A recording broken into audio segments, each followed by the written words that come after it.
Good morning, ladies and gentlemen. My name is Colleen Williams.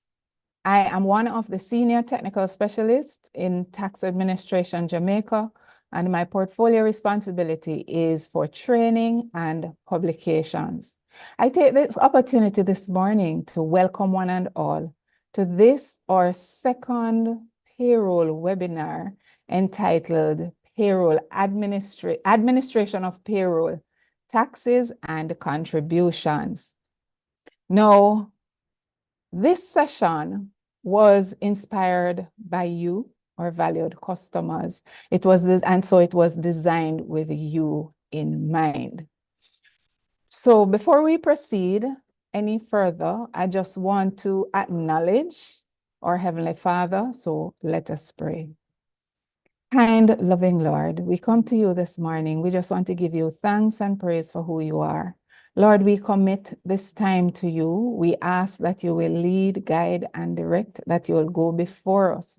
Lord, we pray for clarity of thought. We pray, Almighty God, that the explanations will be done in such a way to aid understanding and retention. Lord, we pray for our participants. God, I know many of them will be at their desk today. I pray that you'll help them to focus so that they can benefit from what is being delivered. Heavenly Father, take full control. Your word says that you're able to keep that which is committed unto you. And so we commit this session to you, and we ask that you'll just be with us and have your own sweet way. Amen. Amen. Ladies and gentlemen, this morning, I just want to acknowledge my team, my virtual event support team, that they are here long before me every morning, and they leave long after I leave in the afternoon. So Miss Kezia, Adrian, and Leslian, they are all strong support. The name of their unit is Virtual Event Support, and they are like the strength behind what I do. I also want to recognize our chat monitors in the person of Mr. Courtney Johnson and Miss Marie McDonald. And so they will be taking your questions, so you may post your questions and they will respond. We will be taking questions. I will be asking questions throughout the session. But what I ask that you do is to use the raise hand feature for the questions, to respond to the questions that I ask, and leave the chat or yes, for the questions that you initiate. So when you're responding to my questions, you use the raise hand feature. All right. Also, at about halfway into the session, we will take a 15 minutes break. At that time, you refresh yourselves and come back. All right. So without further ado, we will now go into the presentation entitled Administration of Payroll, Taxes and Contributions.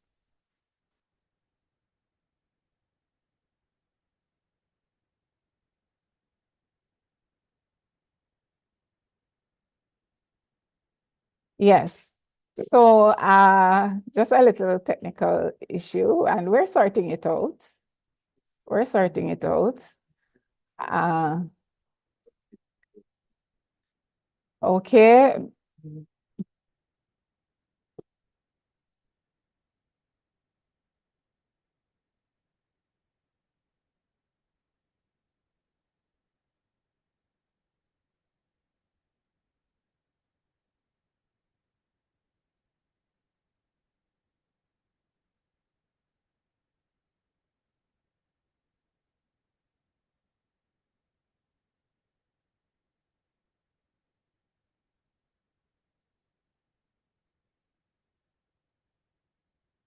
Okay, so sorry about that.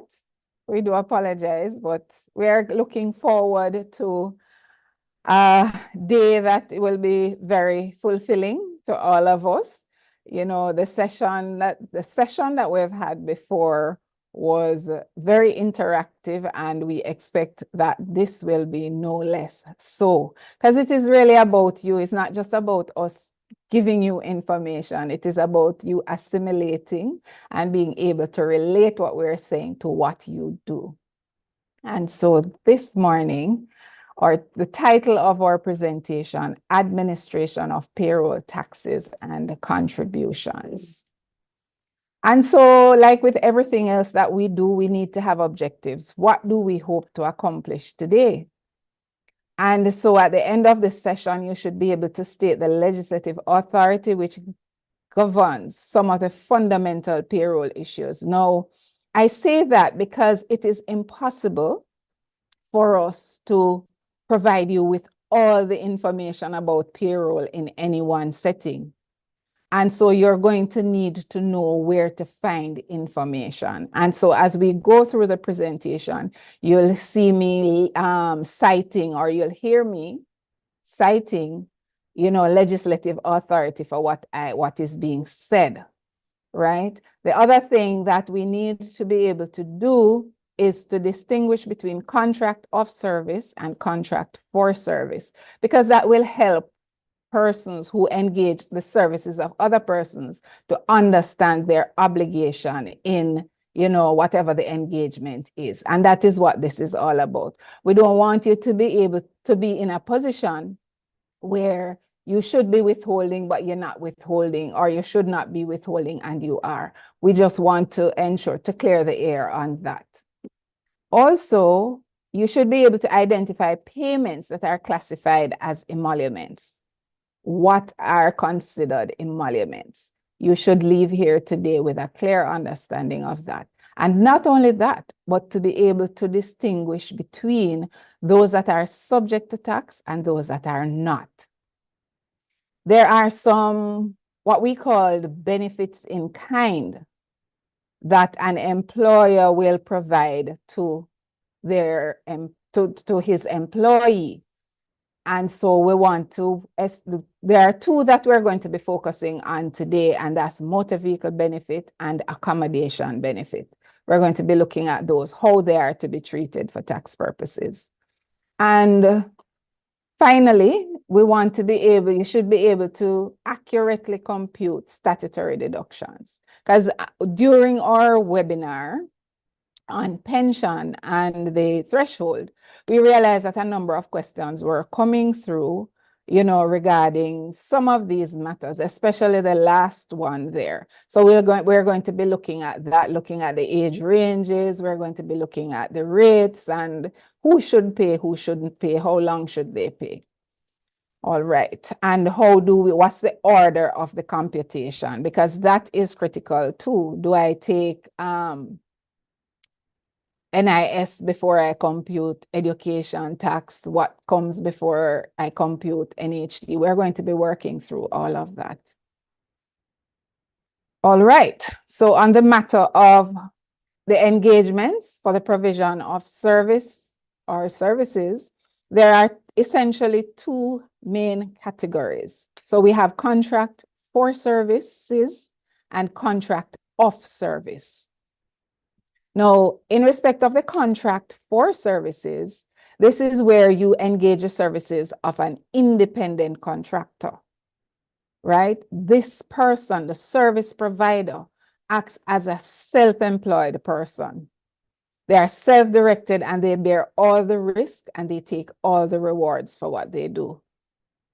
That person is required to account for his tax personally. And so he will be required to file his return, his estimated obligation, his final return, and declare his NHT, NIS, his taxes, all of those. The contract of service is where you have an employee-employer relationship. And what determines whether a contract is a contract for service or a contract for services or a contract of service. Now, the contract of service is where the employee acts on account of the employer. who bears the risk of what he does, right? So the employee is merely acting on behalf of the employer. The other defining factor is that the employer provides direction, supervision, and control and tools. Direction, supervision, and control in respect of how things are done. So the employer says to the employee, you need to be at my establishment between the hours of 8:30 to 5 or 9 to 5, whatever it may be. If you need to leave, if you want to leave within that time, you need my permission to leave. Right? Employer provides the standard operating procedures. This is how we do it in this organization. This is how you must do it here. Right? So there is direction, there is control. You have to prepare a report to your employer to indicate what you did and how you did it, how much of what was done, and how timely did you do it. You know, so you're accountable to someone. In that case, you are an employee. And in that situation, the employer is obligated to account for payroll taxes and statutory contributions.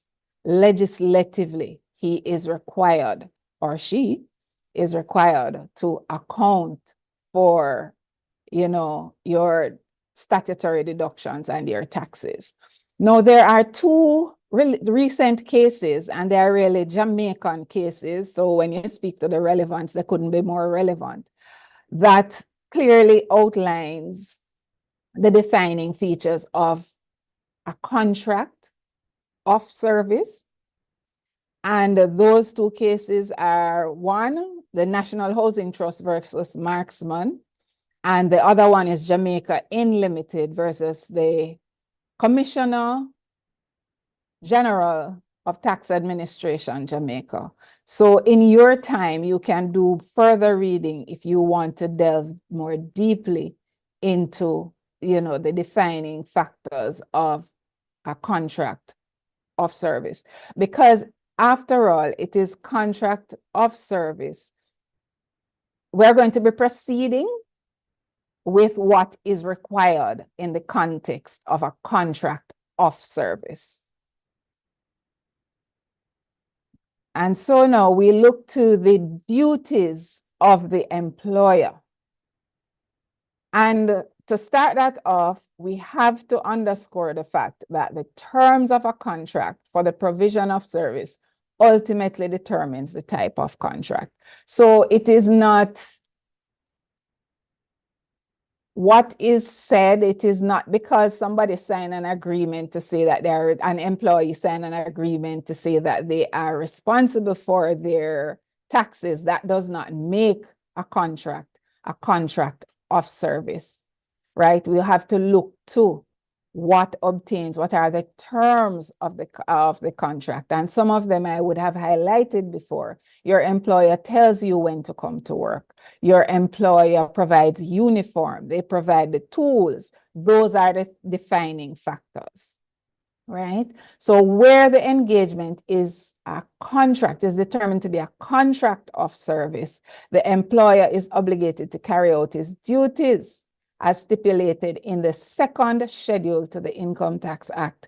Now, as a payroll administrator, as a person who employs other persons, you must be familiar with the second schedule to the Income Tax Act, because that is where the obligations of the employer are explained. They are stipulated, right? And these are legislative stipulations.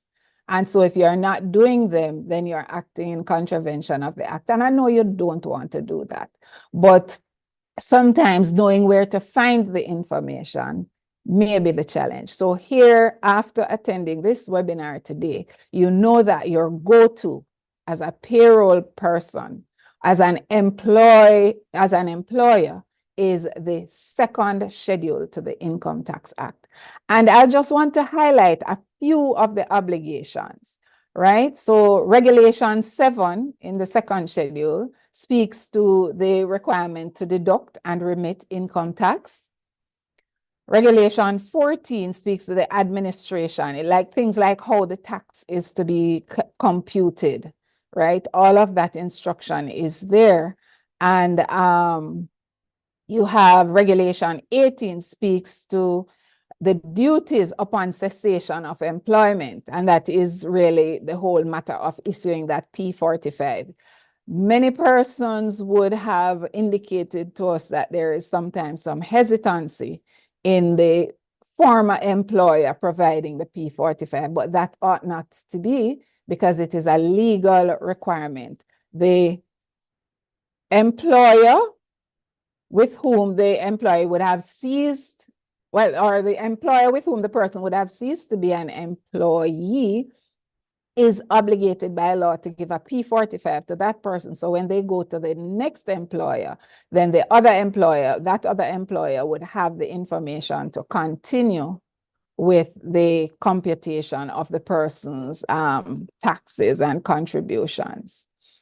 And then we have Regulation 25 is another requirement for employers at the end of the year to issue the employee with a P24, and that is an annual statement of the income tax that would have been deducted, as well as the total emoluments that would have been paid to the person for the year. Now, this may be required so that the person, in case the employee needs to file his or her personal return, so if the person is engaged in self-employment, that person will need to file a return. Then on the return, they need to account for their income from all sources. And so they would need that P24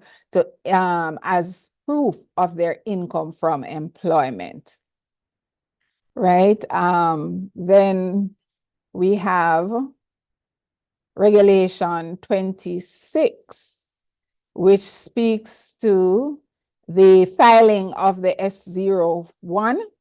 It is a legislative requirement that you are to file that S01 by the 14th of the month following.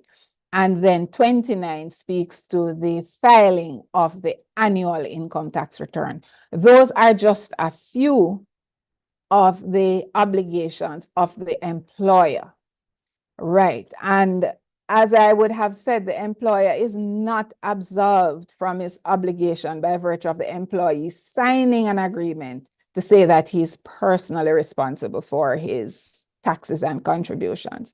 When I was in audit, I would have done a couple payroll audits, and I would have found that, when you ask, why is the tax not being computed for this person, we would get an agreement that is signed by the employee, or said to be signed by the employee, to say that they are responsible. No, that does not change anything. Once a person is employed, the onus is on the employer to withhold and remit the taxes. All right. So that takes care of the whole business of the employer's obligation. We now move into emoluments. And again, the definition for emoluments is found in Section 2 of the Income Tax Act. So previously, we spoke of the second schedule to the Income Tax Act.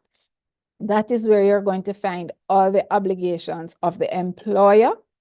Now we move to Section 2 of the Act, and that tells us, that defines for us what is emolument, right? And it says that emoluments include payments made in relation to any office or employment of profit. So emolument, the term emolument is to be used only in the context income earned in the context of employment. So the taxi driver who is operating his taxi, what he earns is not emolument. That's his trade income, his business income. The plumber who works on his own, what he earns is not to be referred to as emolument. Emolument is the income earned in the context of an employee-employer relationship. And never forget that, because it has implications for how you do what you do. Right. So here we have established that it is income earned in the context of employment. And we go now to list some of the items that would be included in this definition. So it says all salaries, fees, wages, provisions, or payments in respect of living expenses, perquisites, and the benefits, whether in cash or in kind. So here it is, we see that it is not only the money that the employer puts in the employee's hand that can be classified as emoluments, because we say whether it is in cash or in kind, whether it be, the domestic expenses that are paid by the employer, or for whatever reason the employer provides, benefits to the employee, then that becomes an emolument to the employer. Once the only reason that the person is getting it is because of their employment, then it becomes an emolument. Remember now, guys, I know you might be thinking that everything probably should not be classified as emoluments and it might be unreasonable. But remember now, we are not at the point yet where we're saying whether it is taxable or not. We're just trying to define what emoluments are, right? So we're saying it is anything that, any benefit or any monies that are given in the context of employment. Secondly, it is all sums paid by an employer in respect of expenses, whether reimbursable or not. All annuities, pension, superannuation, or other allowances payable in respect of past services, whether legally due or voluntary. So for those of you who would have attended this webinar in respect of the pension and the threshold, you would have heard us saying that pension income is emolument. And you'll understand why, because it is in relation to employment. Even though it is past employment, you would have been employed to the organization before, you would have in your employment contributed to a pension fund. At the end of your work life, you start to, or your official work life, you are now receiving a pension. It is still in relation to your employment. And so it is considered an emolument. And the last part I want to just pay some attention to is whether this payment or this gift is legally due, meaning it is on your employment contract. Whatever is on your employment contract, your employer is legally required to perform that, to provide those benefits or those payments, right? But then there are some things that the employer might just choose to do out of the goodness of his heart, her heart, like the ex gratia payments and those kinds of things. They are not legally due. They're just out of the goodness of the person's heart. And to recognize the value that you bring to the organ, or that an employee brings to the organization, they may choose to do that, right? So all those things are classified as emoluments. Continuing with emoluments, lump sums paid in commutation or in lieu of pension. So some persons, rather than take pension or take full pension, they might opt to take a lump sum, right? And we're going to be talking more about this because there is more to it.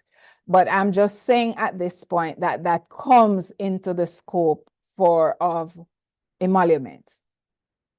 And last but not least, payments of cash or kind to any person being the holder or past holder of an office. Firstly, we're going to deal with the past holder. Payment, so a payment to a past holder made in connection with the termination of the holding of that office is an emolument, except where that payment is as a result of the person's death. So if the person dies in the line of duty and as a result of the person's death, the payment is being made, then that is not considered an emolument. But, you know, in case this person, so you might very well find if that unfortunate situation should occur, that that person would have earned some income when he or she was alive, right? To the extent that that is being paid, then that would be considered emolument. But the payment that relates to the death of the person or the payment in relation to the death, that is not considered an emolument. And then we move now to the holder of the office. So we just cleared the past holder.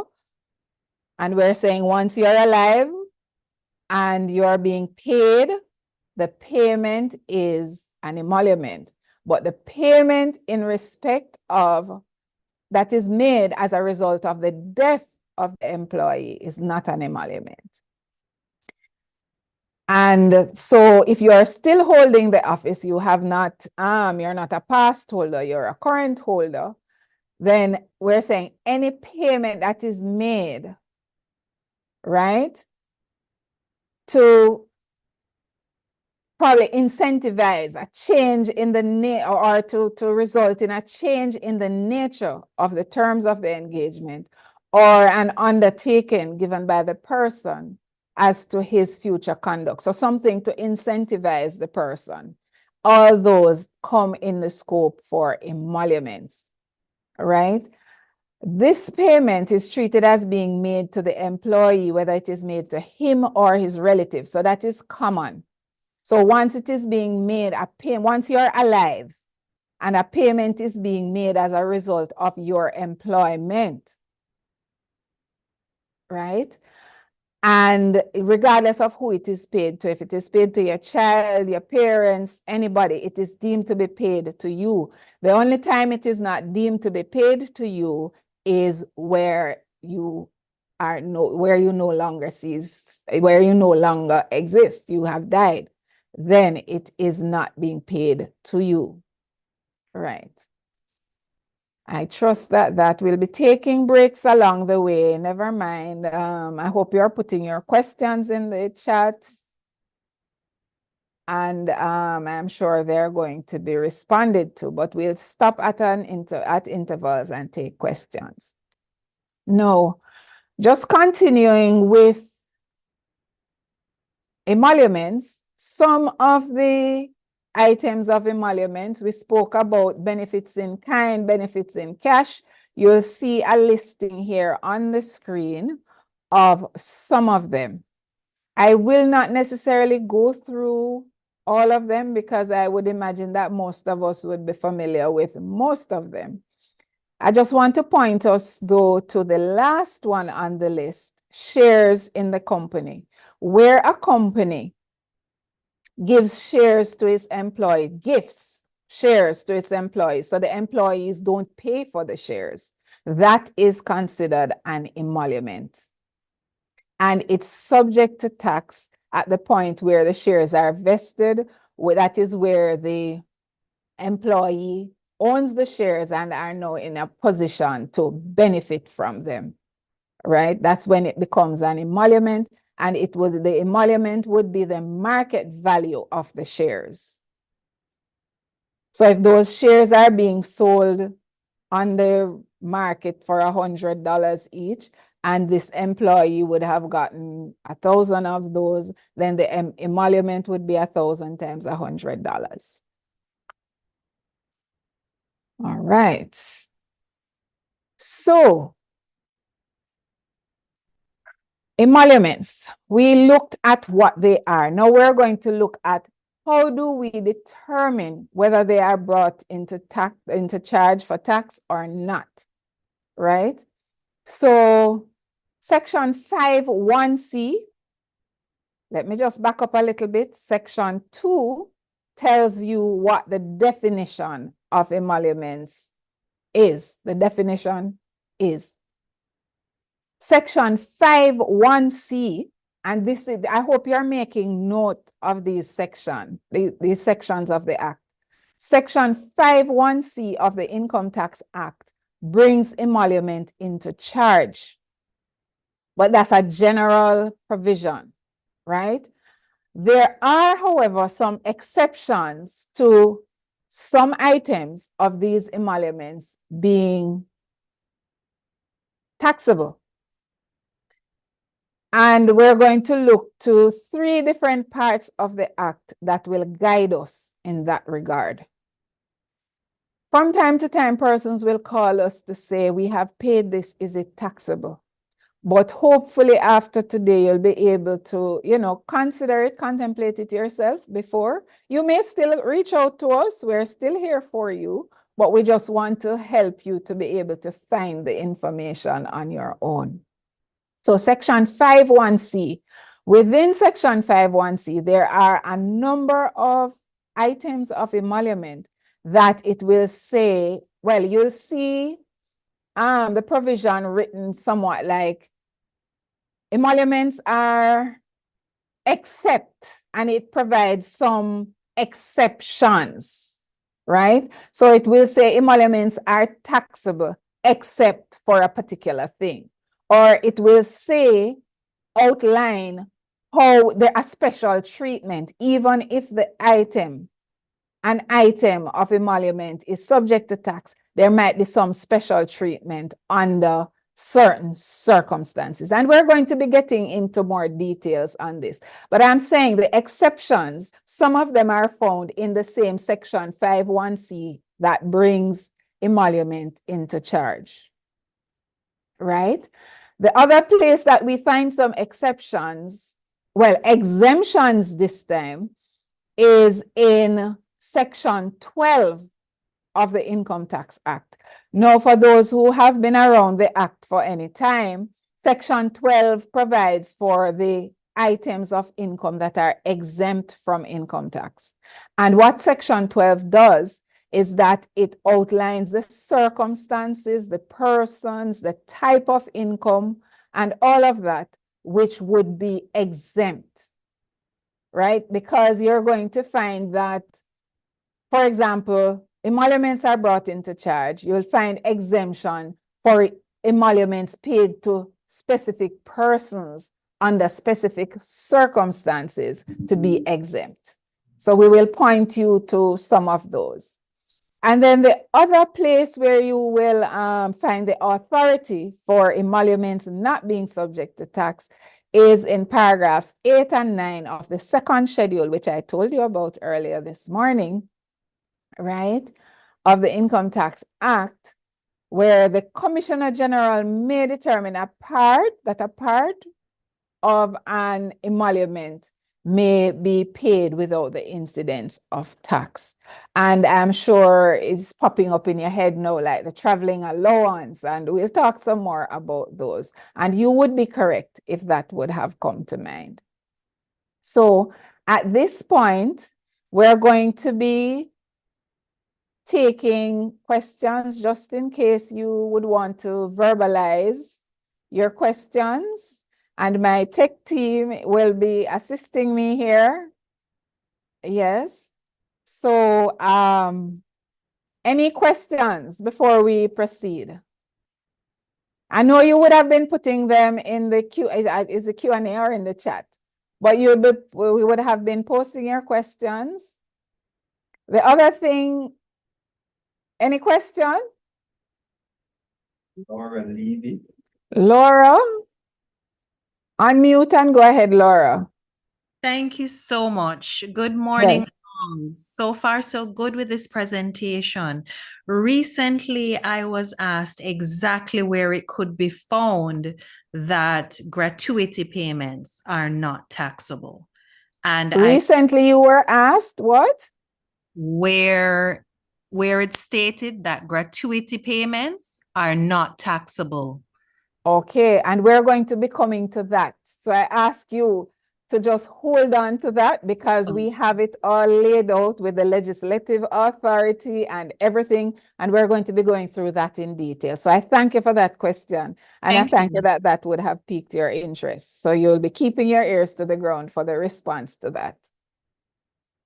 All right, the next segment we'll treat with that in its entirety. Okay, Laura? Nikito?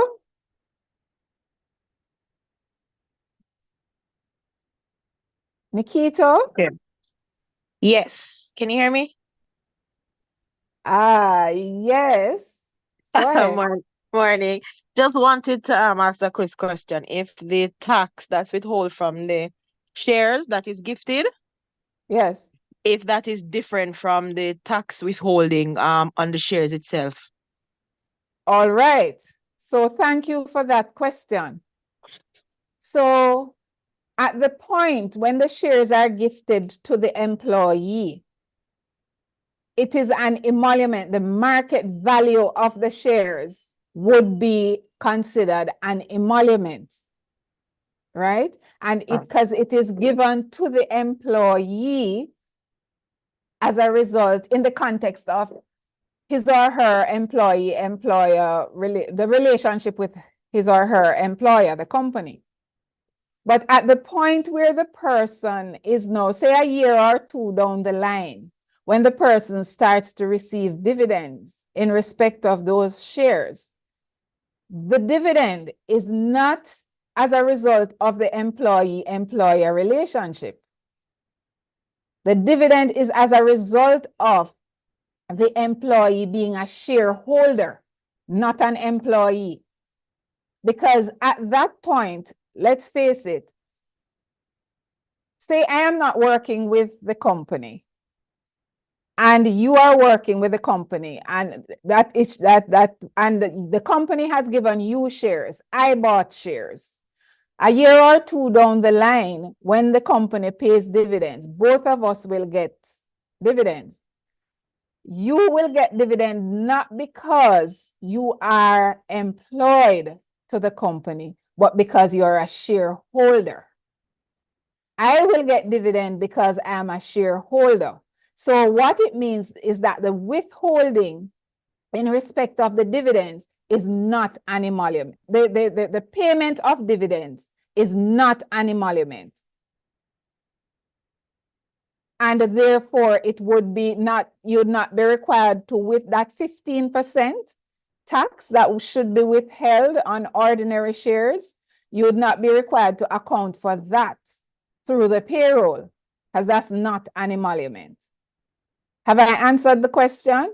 Yes. Thank you so much. You are most welcome. All right, we'll take two more questions and then we move on. Oh, okay. All right. So we move right along. Thank you so much. All right. So we're going to be looking at some of the items that are addressed in section 5.1c. So in section 5.1c, the list that I have here on this, that is being screened, these are items that they're either not taxable under specific circumstances, or, there's a special treatment, tax treatment for them. So we will be looking at each one item by item. And so our first on the list is meal allowance or meal allowances. So meal allowances are generally not taxable in a situation where it is in respect of work done outside of normal work hours. And the normal work hours will vary from person to person, from situation to situation. So the person who is required to work the graveyard shift, if the person is supposed to leave work at 6 a.m., but the person is asked to continue to work until 10 a.m., then those hours between 6 and 10 would be outside of the person's normal work hours. So to the extent that the person is given a meal allowance for that time, then it would not be subject to tax. On the other hand, for a person who is required to work 9 to 5, if this person is asked to continue to work beyond 5 o'clock, then that would be work done. That allowance, to the extent that meal allowance is paid for that time beyond the normal work hours, then that would not be subject to tax. There is a little administrative issue here, though, for the second bullet. Is not that, generally speaking, meal allowance is tax-free. However, if it is paid within the norm, if not paid, if it is the benefit, the meal allowance, or the benefit is provided within normal work hours, but you cannot quantify or trace the benefit to a particular employee, you cannot assess the employee on it. Because in order for a person to be assessed for emolument, you have to be able to quantify it in the first place, and you have to be able to trace it to the specific employee. So if I eat at a canteen, if my employer provides a canteen, and I can go to the employer pays all the expenses, utilities, food, everything to operate this canteen. And they're not able to break out how much of that cost that they would have incurred was given to me that I benefited from, then they cannot assess me on a benefit because it's not traceable. It's not that in general it would not be taxable. It's not that legislatively it would not be taxable. Administratively, it cannot be assessed on employees because where you cannot quantify or trace the amount of the benefit to employees. However, where the employer gives lunch vouchers to employees, that can be quantified. And so once that lunch voucher is for work done within the normal work hours, then that is going to be subject to tax. I notice nowadays that the current thing is not to give paper vouchers anymore, but rather to give these electronic cards that persons are allowed to use at gas stations, pharmacies, supermarkets, wherever. And there's a top up on that card, monthly or weekly, however, whatever the cycle is, that can be quantified. Or even if it is for once per year, that can be quantified. And so to the extent that that is for meals within the normal work hours, then that would be subject to tax and should be accounted for on the payroll as a taxable emolument. We're moving on now to uniform. And uniform and laundry allowance for most of us, for most persons, most of us, it would be subject to tax. We're not saying that you can't pay it, but for most persons, it would be subject to tax. However, there's a specified group of persons for whom they still benefit from you'll agree with me when you see the figures, a small allowance for uniform and another minuscule one for laundry. Now, these employees are those who fall within the category specified in Appendix B to the second schedule of the Income Tax Act. And I won't go through all of them, but we're talking about like postal workers, porters employed in hospitals, drivers, correctional officers, air traffic controllers, persons who need to wear uniform for identification purposes or for protective purposes. You talk about teachers who are required to wear protective clothing, like the teachers who teach mechanical stuff and, you know, the gardening, and those persons who are required to wear protective clothing, they would be entitled to the benefit that is coming up. And apart from the list, any other employee or group of employees that the Commissioner General would have approved on the basis of the need to have safety, security, or for public health, or for identification, the Commissioner may approve a particular group of persons to be in receipt of uniform allowance without the incidence of tax. All right, I did say to you that it is some minuscule amounts. These are the annual amounts. I will agree with you even before you say that we need to probably revisit these figures, but until this is a policy decision, and this is what the legislation says as at today, and so this is what we have to work with, right? So we see that the specified amount is $5,739 per annum for uniform and $3,395 per annum for laundry. Where the uniform is supplied or the allowance is paid by the employer and the employee falls within the exempt categories, any amount in excess of what has been stipulated here would be subject to tax. Where the uniform is supplied or the allowance is paid and by the employer and the employee does not fall in the category, then the full amount would be subject to tax. All right, so we're going through them quickly. We're going to be stopping again at an interval. So if you have, I'm sure you're, you know, typing your questions and they're being responded to. But if you have a burning issue that you want to voice, we will come to another time when you get to verbalize your questions. No, we're moving now to telephone charges. And this says where an employer assigns a telephone to an employee and the employer pays the charges. Of course, the payments for the official in respect of official duties would not be regarded as an emolument, but the portion of the payment for the employee's private calls, the employer is obligated to put a mechanism in place to be able to identify those, because those are taxable emoluments. And that one was just nice and easy. Quick, we're finished with it.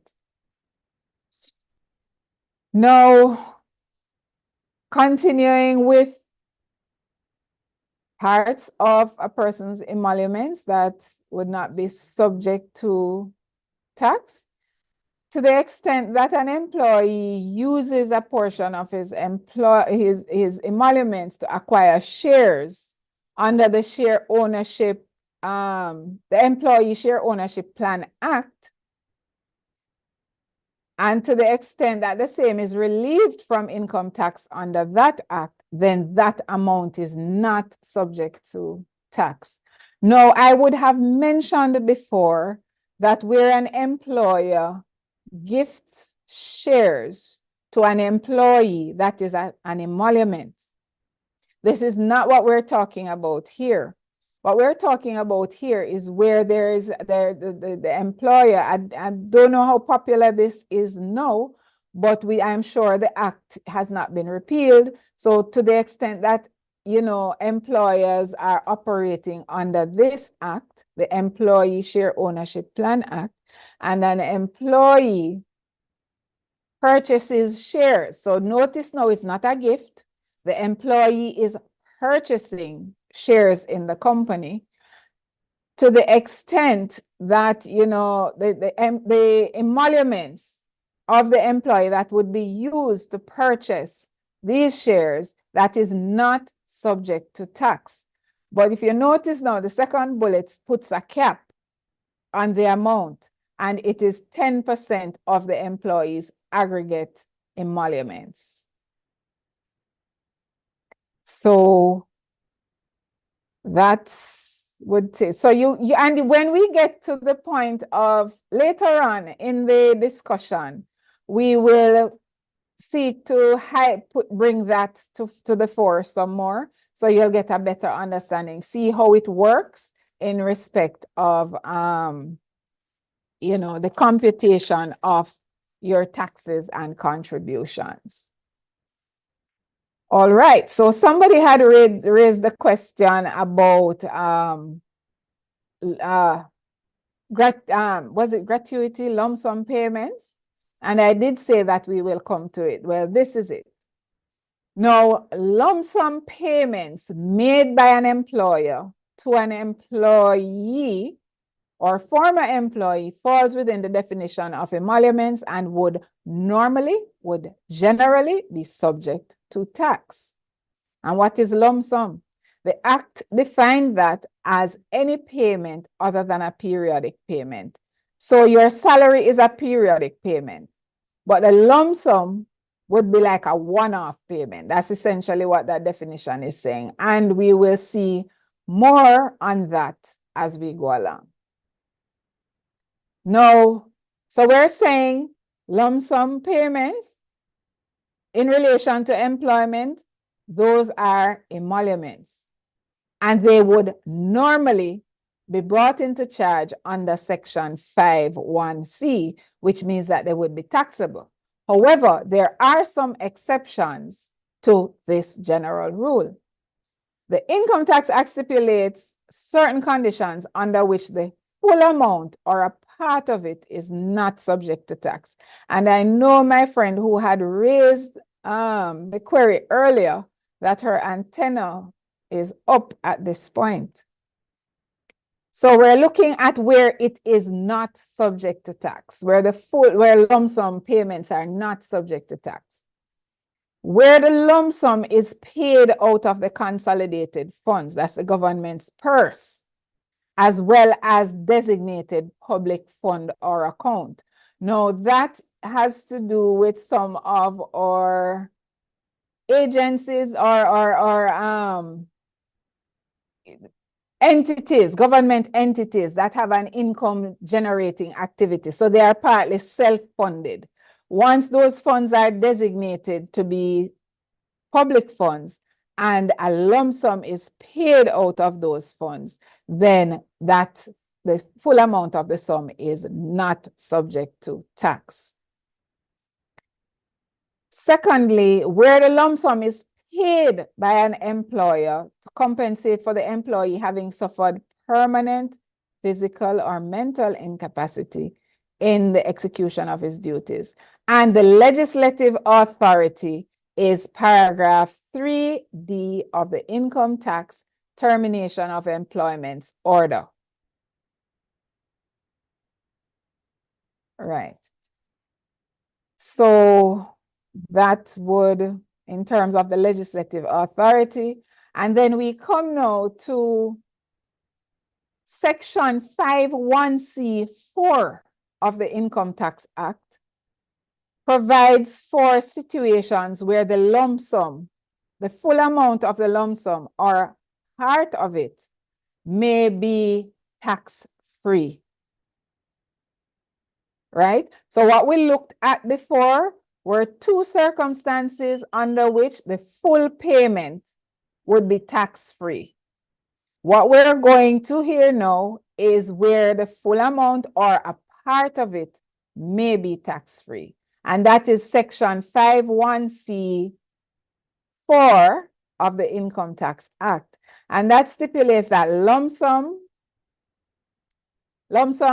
paid by an employer to employer to or in respect of a person as a terminal gratuity, that is at the end of your work life, terminal gratuity, severance pay, or redundancy payment or compensation for wrongful dismissal or otherwise for the loss of one's employment, those, a part of those or the full amount may be subject to tax.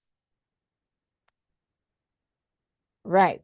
So we take that and we hope that you're noting the legislative authority here. Again, section 5(1)(c) is also linked with paragraph 3(e) of the income tax termination of employment's order, because what you'll find is that the order, which is really the regulation, it outlines how what is said at section 5(1)(c) ought to be administered. And that's the connection between them. Because I know you might be looking at both and you say, which one? It's not one, it is both. Because section 5(1)(c) would have made the provision for the payment to be a portion of it to be tax-free. All or a portion of it to be tax-free. But paragraph 3(e) of the Income Tax Termination of Employment's Order 1971 will tell us how and how to determine what portion, if any, is tax-free. So we're going to move to this table now, which summarizes what is said at this paragraph 3(e) of the Income Tax Termination of Employment's Payments Order 1971 in respect of this matter, because other things are addressed in that regulation. But in respect of what we're concerned with, you know, this is the information that would have been extracted. So the parameters used in determining tax-free portion of the lump sum paid are outlined in the table below. And we see what we consider here would be the length of the person's service. How many years did the person work? Year or years. And we also look at the average annual emoluments. Those are two considerations that will determine whether there is a tax-free portion or not. So if the person would have worked for 1 to 3 years, as you will see on the table here, there is no tax-free, and at the end of the person's work life, the person would have been given a lump sum payment. There is no tax-free portion to the extent that it is not being paid out of the consolidated fund. Because remember now, guys, that stands. Once this payment is being made out of the consolidated fund, you wouldn't even have to come to this table to make a determination, because legislatively, the full amount of that payment would be not subject to tax. But where, especially for private companies, they are paying out termination payments, then they must come to this table, right? So we see that where the person would have worked between 1 to 3 years, there is no tax-free portion. All the full amount of the lump sum payment would be subject to tax. But where the person would have worked for in excess of, well, 3 to 33 and a third, why is that tying up my tongue? Where the person would have worked for 3 to 33 and a third years, and that person would have had average annual emoluments for the last 3 years of $7,000 or more, then we are to use this formula that is to my right here in the third column, fourth row, right? And that is 2 1/4 times the average annual emoluments for the last 3 years times the period of service over 33 1/3 years. And what You'll notice that $7,000 is another figure that we probably need to, address, but it is not to the detriment of the employee. In fact, it is to their benefit being so low, right? So it therefore means that a number of them will qualify for the tax-free amount. And so the average annual salary, I know I will not go into average because average, how we compute average is a PEP, the new primary exit program. That's what we learn at the PEP stage now, right? Or in my time was common entrance. I know I'm dating myself, but it would have been at the primary level, you do averaging. So you take the last 3 years salary, you divide it by 3, or the last 3 years emoluments, you divide it by 3, and then you have your average annual. So once that is in excess of $7,000, then you apply the formula as is stated here.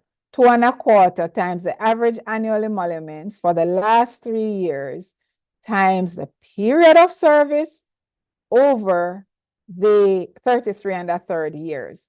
Now, why 33 1/3? If you notice, if you have worked for in excess of 33 1/3 years, then the apportionment that takes place at the end of the formula above does not apply. It's just 2.25 times the average annual emoluments for the last 3 years. And that's it. No apportionment is needed because you would have worked for in excess of 33 1/3 year. That is what the legislation provides for. I hope you have your pen and pencil and paper.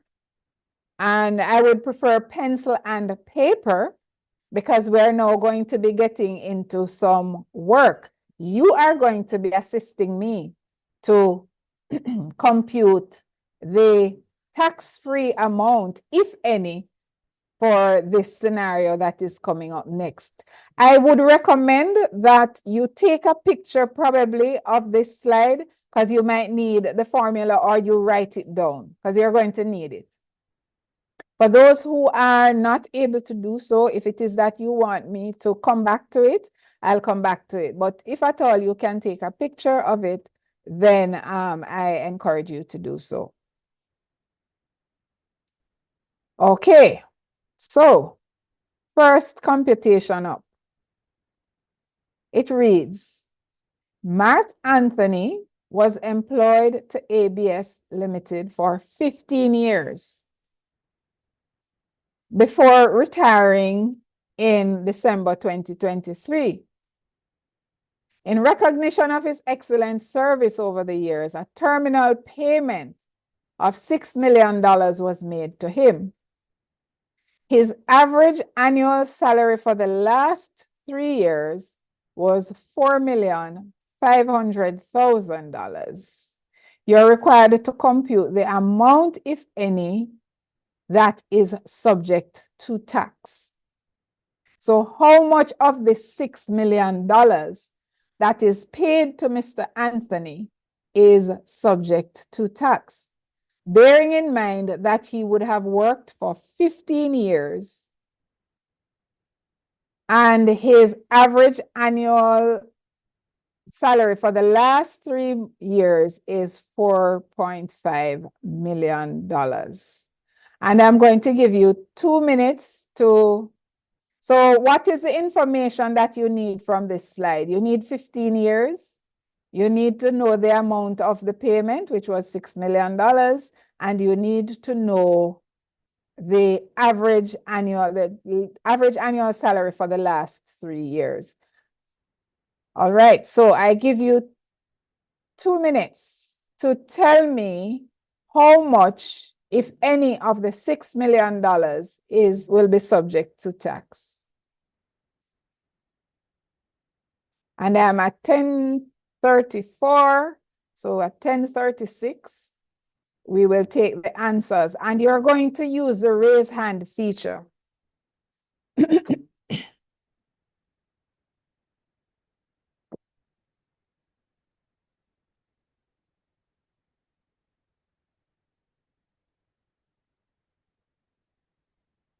And I know you're all brilliant, so if you're finished before, just let us know.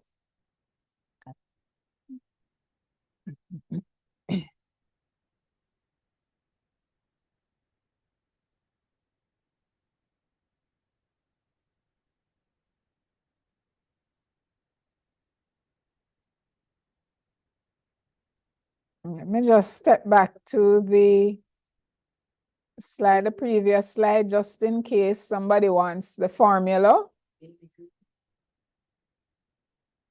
Okay, so we have persons.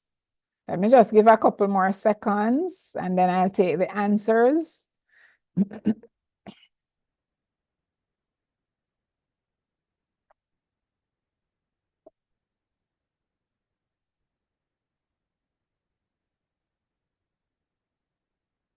I trust you're working, ladies and gentlemen. I really want you to be doing this because sometimes we hear the thing, but when we try to actually do it, to put it into practice, then we realize where our glitches or misunderstandings are, and we want to iron out all of those kinks today regarding this.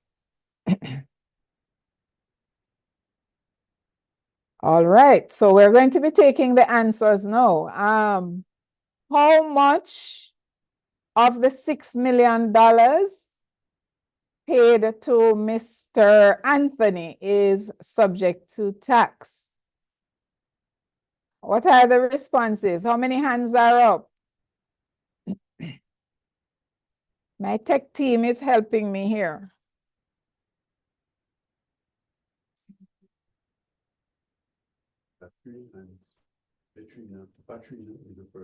Katrina, go ahead. Unmute your mic and go ahead. Hi, good morning. Yes, so the total amount that Anthony would need to be taxed on is $1,443,750. When I calculated the tax-free portion, I got $4,556,250. So I deduct that from the 6 million, and then the difference he would be taxed on. Thank you so much, Patrina. Anybody else would have? I want to hear from I heard 3 hands. Suzette, you go ahead.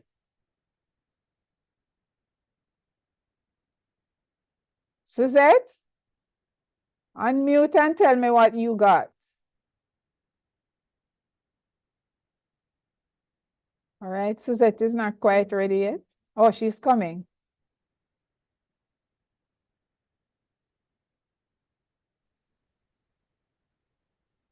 Go ahead, Suzette.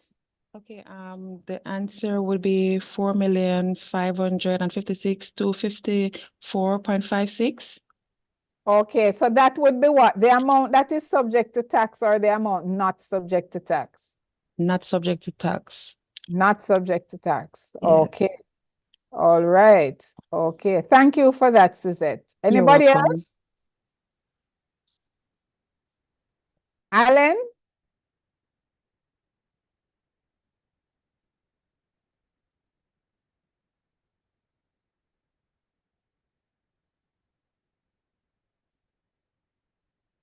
Could you please unmute your mic and speak?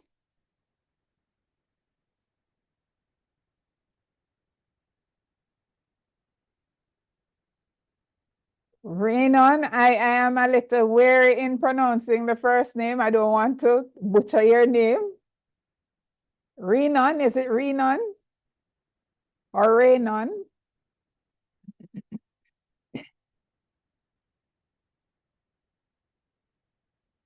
Okay.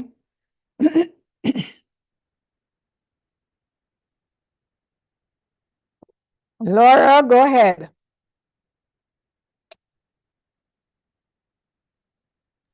Laura? Thanks. I have been listening keenly. So this is the section I was quite interested in. So the taxable portion by my calculation is $1,443,294 and some cents. 1443. 294. All right. I don't know. I know there's a rounding issue, but we will look back at that. But thanks for your responses. It is a little that response. I think you're in the neighborhood, but where you're a little different from the figures I have here. But let us look at it. So thank you all for your participation. Thank you for, doing the computation. So the first thing is to compute the tax-free, to compute the tax-free amount, we remind ourselves of the formula, right? Which is 2.25 times the annual emoluments for the last 3 years, average, times the period of service over 33 1/3. So it's 2.25 times 4.5 million times 15 years over 33 1/3 years. And by my calculation, I know for most of the answers sound pretty close, so it could be a rounding issue. So the answer, the response is 4,556,250. Of that Mr. What's the gentleman's name? Mr. Anthony would be going home, not subject to tax. So it therefore means the difference of 1,443,750 would be subject to tax. And this is the amount that would go into the payroll, not the $6 million, because we do get questions, and I have even come across a situation not too long ago where the equivalent of what would be the $6 million was actually put in the payroll. And so, there was some corrective actions that had to follow that, because the person would have been overtaxed. And so there was a refund issue in there and all of that. So just to point out that in scenarios like these, it is only the taxable portion that is to be put in the payroll, right?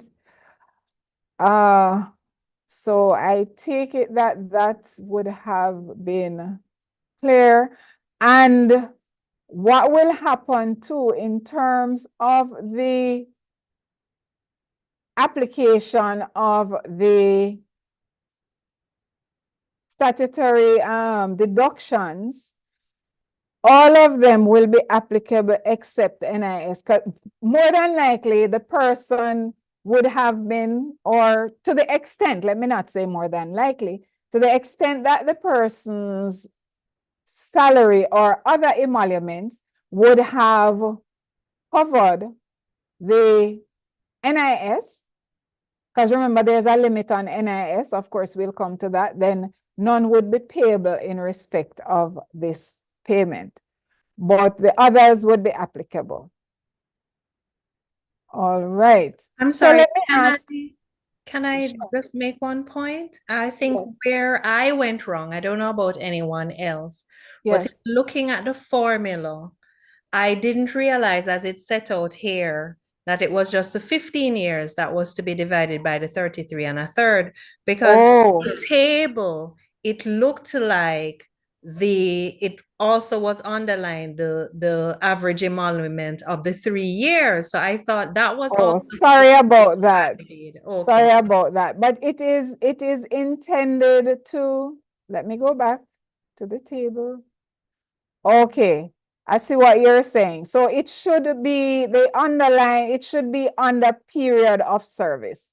So it's a period of service over 33 1/3 years. But I'm happy that that was clarified for you. All right, excellent. Yes. So we got a little practice there in computing, the emoluments, and I trust that you are now the person who had asked about the legislative authority and all of that. Are you comfortable with treating with that item of emolument? Knowing exactly how you do what you do and why you do it?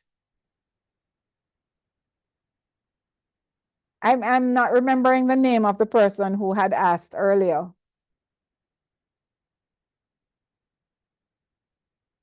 All right. Okay, go ahead, Yvonne.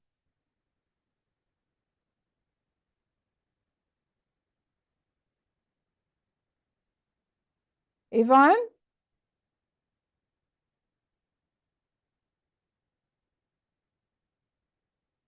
All right, I guess Yvonne will.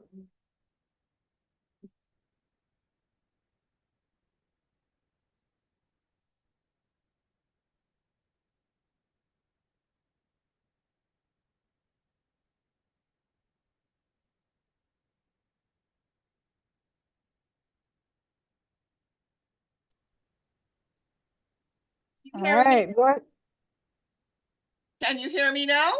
Yes, I'm hearing you, Yvonne. Morning. So what if the person doesn't have, well, this is someone who has retired, but what if a company is making positions redundant and one such person doesn't have 3 years service? Does it mean that the entire amount would be subjected to tax? The person would have retired and has come back on contract?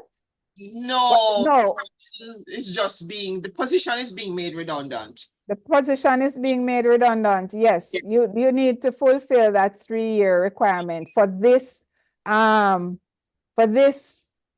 formula to be applied. Applied, right. Right, Oh. but bearing in mind as well, if it is being paid, what's the source of the payment? Because we Yes. always need to bear in mind the source of the payment, and if the source is not from the consult fund or an approved fund, approved public fund, then this formula must be applied.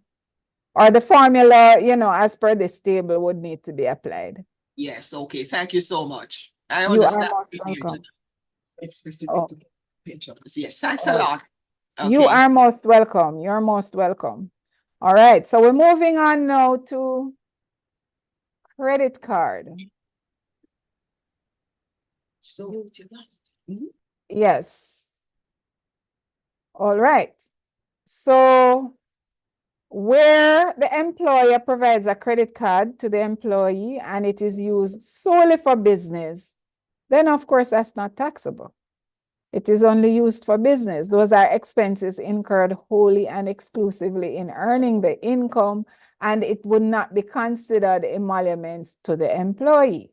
But where the employee uses the card to acquire goods and services for both personal and business, to acquire services for both business and personal purposes, the payments that are of a personal nature, along with the associated charges, are considered emoluments. So it is not, you have a credit card for $1 million, you used $800,000 of that this month in relation to the business, not emoluments, but 200,000 of it was used for your personal affairs. Whatever the charges are, that the payments, and to the extent that the company pays those charges, pays the full amount of the $1 million, plus the interest charges, then both the $200,000 and the associated interest charges would be regarded as emolument. We must bear in mind, though, that there are situations where the employee actually reimburses the company. So we need to take that into consideration. So if the employee would have reimbursed the company for the full 200,000 or 100,000, how much of it? then the reimbursed portion is not, is to be deducted in arriving at what is taxable. And let me just use an illustration. So the card is $1 million. 800,000 would have been used for business purposes. $200,000 would have been used for personal, private expenses. The employee reimburses the company for 100,000 out of the 200,000. Then it is only the 100,000 plus the charges that would be that should be recognized as an emolument to the employee. Now we're going to accommodation. On the weekend, I got a query regarding accommodation. I don't work on the weekend, people, but I got a query on the weekend regarding accommodation, and I would have indicated, it didn't come directly to me, but I would have indicated to the person who, reached out to me that there will be a webinar this morning and I'm going to be explaining accommodation. So I'm not sure if that person is on, but I'm hoping, right? So accommodation is one of those benefits in kind. Often it is not something, it's not money that the employer puts in the hand of the employee, right? The employer provides accommodation for the employee, and that constitutes a benefit in kind. Now, there are different circumstances, different scenarios. So we're going to be working through all of them that the legislation provides for.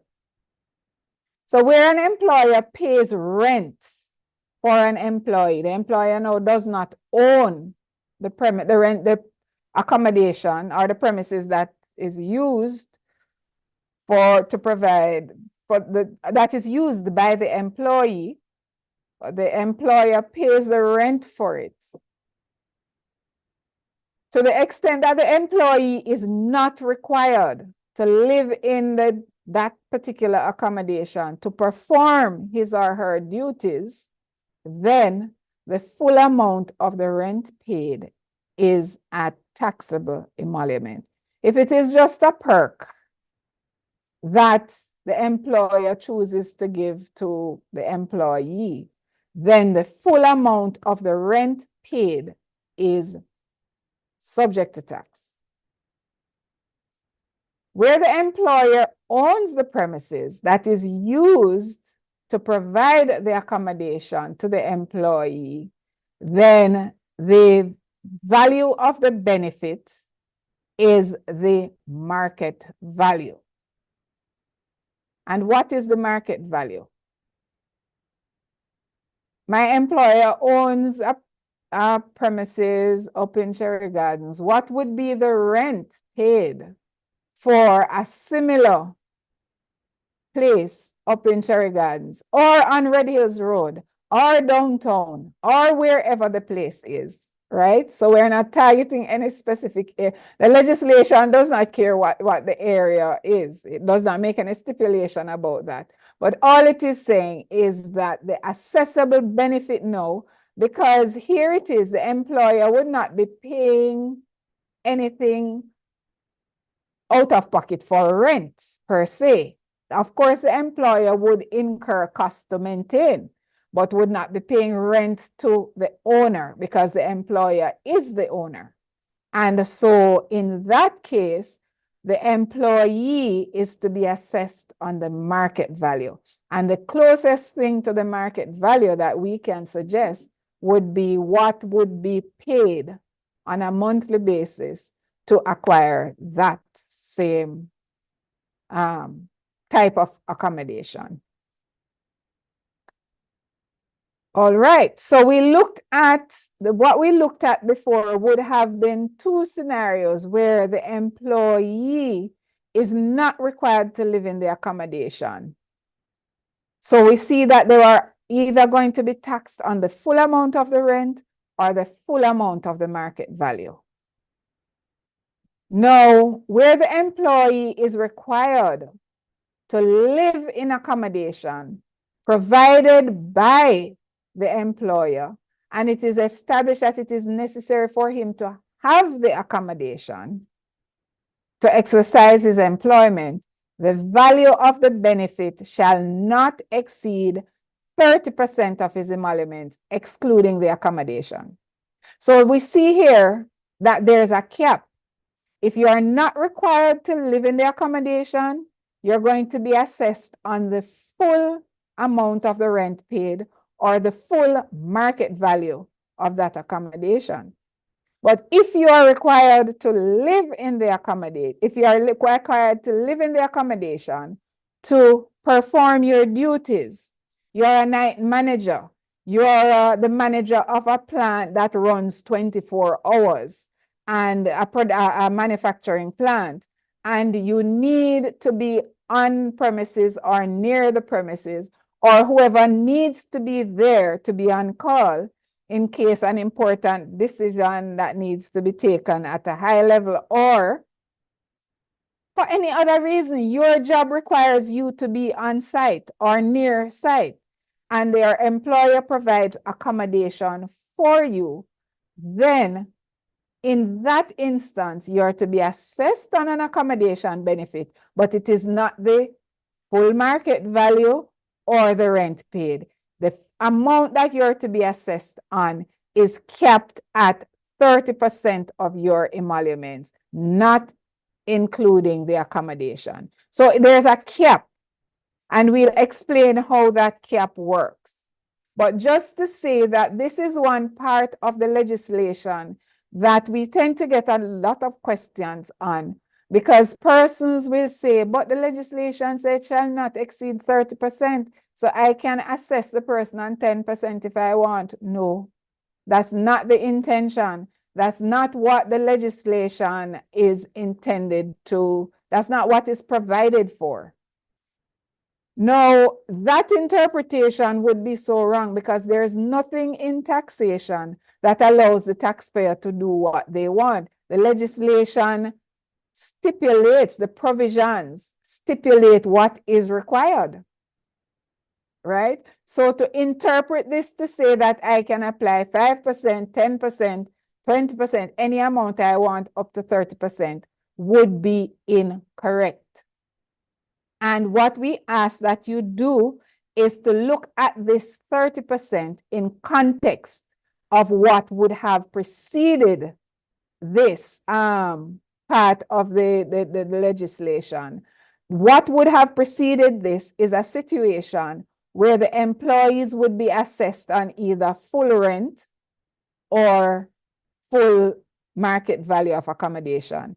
This is saying that once you're required to live in the accommodation, you're not now going to be assessed on full rent or full value of accommodation. You're going to be assessed, you're not to be assessed on more than 30% of your emoluments, excluding the accommodation, whatever the cost of the accommodation is.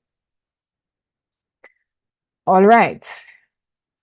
The other scenario is where the employee lives in accommodation owned and operated by a registered charitable organization. The value of the benefit shall not exceed 30% of his emoluments. All right. So we'll take questions. Don't worry about it, because we're going to be working. I hope you have your pen and your pencil and your paper ready, because another scenario will be coming up that we will need to do some computation. So we look at now accommodation for ministers of religion, right? Whether they are called pastors, priests, whatever we call the head or persons in our organization, ministers of religion. I just want to point out that there's a technical advisory on our website, right, that outlines the treatment of accommodation for ministers of religion?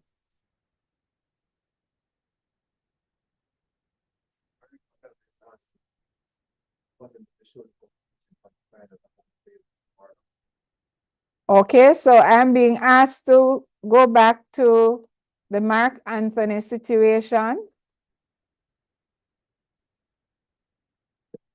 What we had asked was for the, in respect of Mark Anthony, we're just stepping back a little bit, guys. Don't get confused. What we're looking at is, what I had asked is for you to indicate how much of the $6 million that was paid to Mark Anthony would be subject to tax, if any. So what we have here is we did not compute the tax. What we did, we got to the point where we just showed how much of it would be subject to tax. So we would now need, in order to arrive at what the take home for Mark Anthony is, we would have to compute the tax on the $1.4 million here and then deduct that from 6 million, which was not what was quite required, but persons may do that. Right? So I take it that we now have taken the picture of this slide, and so we can move back. All right. So we were at accommodation. And we did say that for ministers of religion, there's a technical advisory on our website which outlines how the housing allowance for ministers of religion are to be treated. And it basically stipulates that where ministers of religion are required to utilize accommodation provided by the church or whatever the religious organization is called to carry out their official duties, the maximum concessionary value, and notice now this is a concessionary value because it is lower than what obtains in other circumstances. The maximum concessionary value of accommodation, accommodation benefit, is 10% of their emoluments, not including the value of accommodation. So it is pretty similar to, you know, what obtains for persons other than ministers of religion. But the difference here is that you take their cap is not 30%, but 10% instead. And where the value of accommodation is greater than the other emoluments, the benefit is 10% of the emoluments plus the value of the accommodation.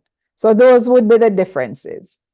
Because oftentimes ministers of religion or persons who serve in that capacity, they are paid some minuscule amount.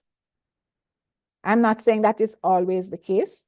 I'm saying in a number of cases that would be. And so the concession is made for them to, you know, be assessed on 10% of their emoluments.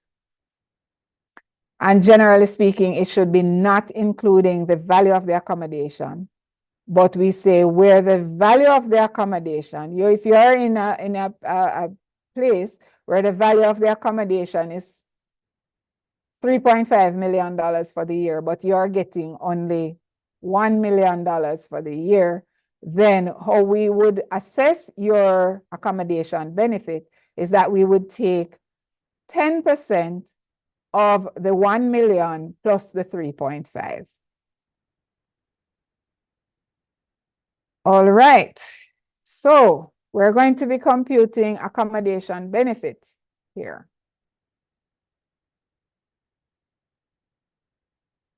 And after we do this, we will take a break and then for 15 minutes and then resume.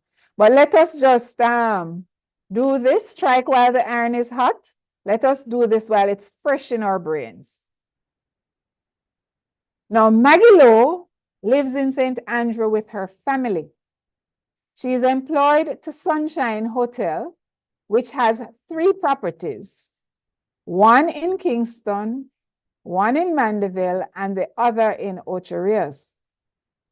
Miss Lowe was a customer relationship manager in Kingston, but was recently promoted to a senior manager post and asked to relocate to the property in Ocho Rios to serve as night manager. She has to be on call. She was provided with living accommodation next door to the property for herself and her family. Now, the cost incurred by the employer to provide this accommodation is $300,000 per month, and Miss Lowe's emoluments, other emoluments, would be salary $4,750,000, motor vehicle benefit $140,000, and incentive pay $1.2 million. So what we're required to do is to compute the accommodation benefit and the total taxable emoluments. Now, I would like for you guys to talk with me. I would like for you to use the raise hand feature.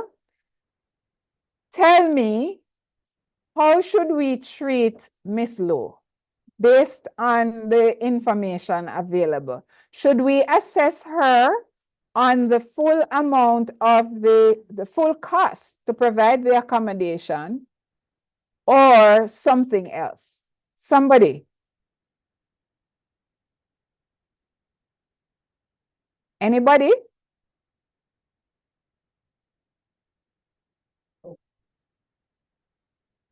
Sandro, you want to go ahead and help us out?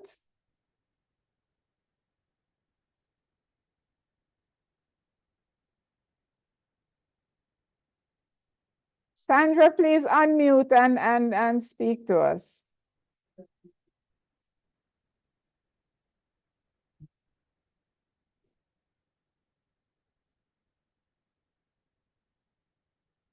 Oh, we're not hearing you at all, Sandra.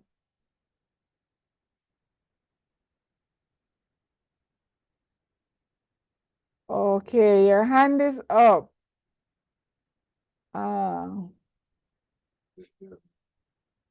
Okay, Sandra, we're not hearing you. I don't know if your audio, you would have enabled audio on your device, but we're not hearing you. All right, so ladies and gentlemen, we would all have been listening. Anybody else? How are we going to treat with Miss Maggie Lowe?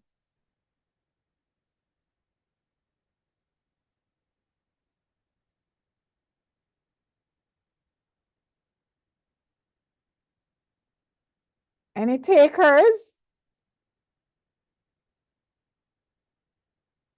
Is it that we don't understand? Is it that you want me to recap what was said about accommodation? Because ladies and gentlemen, we need to leave here with a clear understanding of how to treat with accommodation benefit.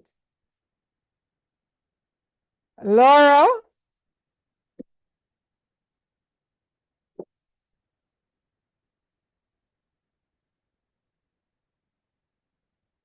So anybody on YouTube, I want you to. Okay, thanks. I was just allowed to unmute. Okay, thank you very much, Laura.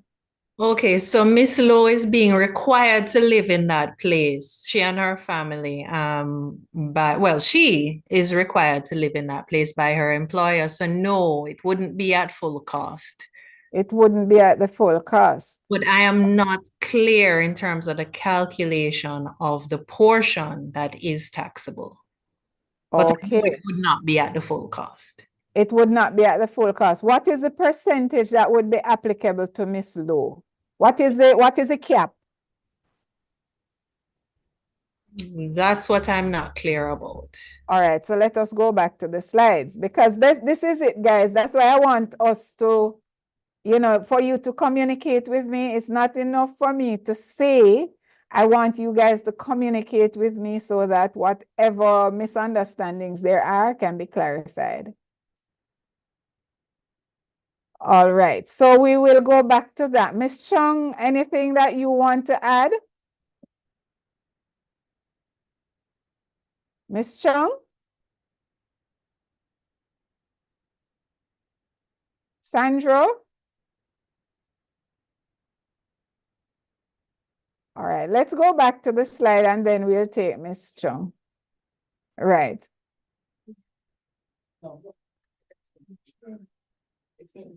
Okay, so we're revisiting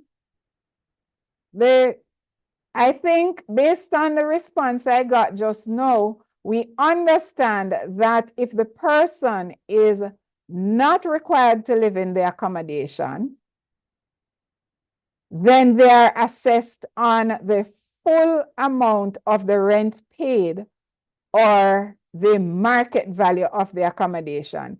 Is that a reasonable assumption on my part? Yes. Some responses. Yes, that's a reasonable assumption. All right, good. So where we get into a little bit of a challenge now is where the employee is required to live in the accommodation.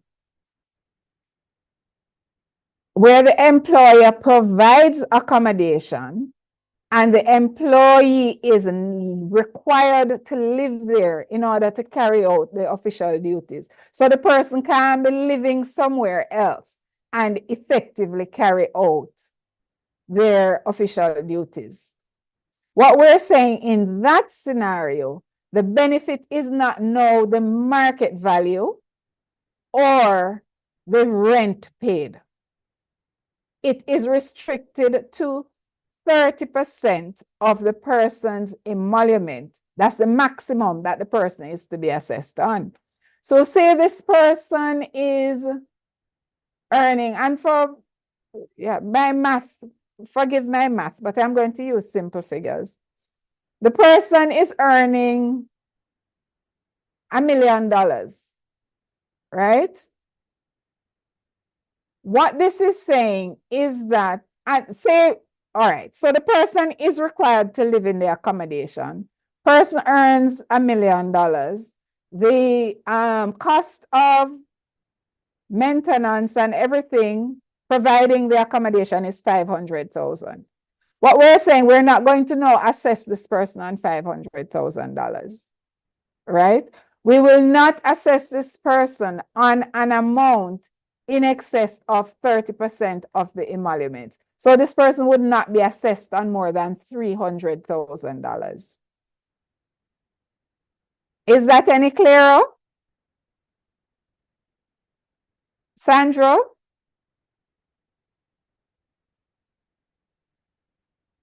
Sandro? Sandra, have you stepped away?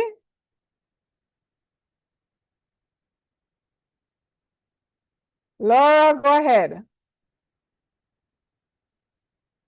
Oh, I'm sorry. That was from my previous raised hands. But yes, it's clearer to me now. So if they have to live there, it's Yes. based not on the market value, but on what they receive as pay. So 30% of their emoluments. It's restricted. The assessable benefit is restricted to 30% of the person's emolument.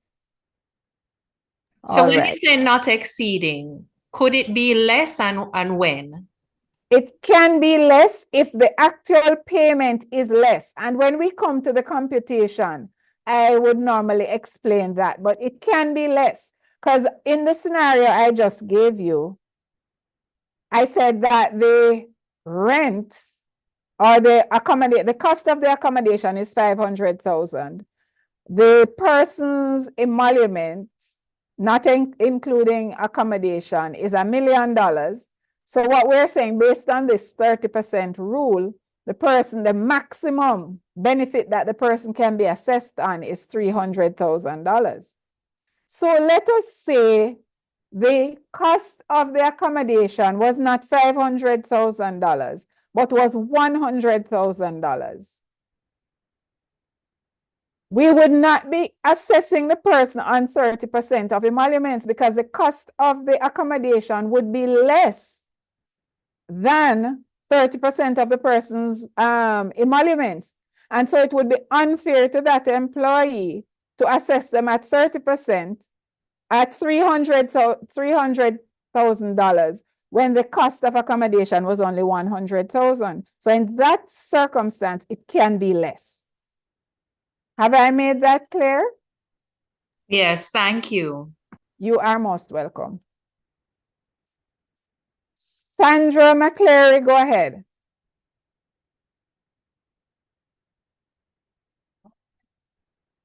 Sandra?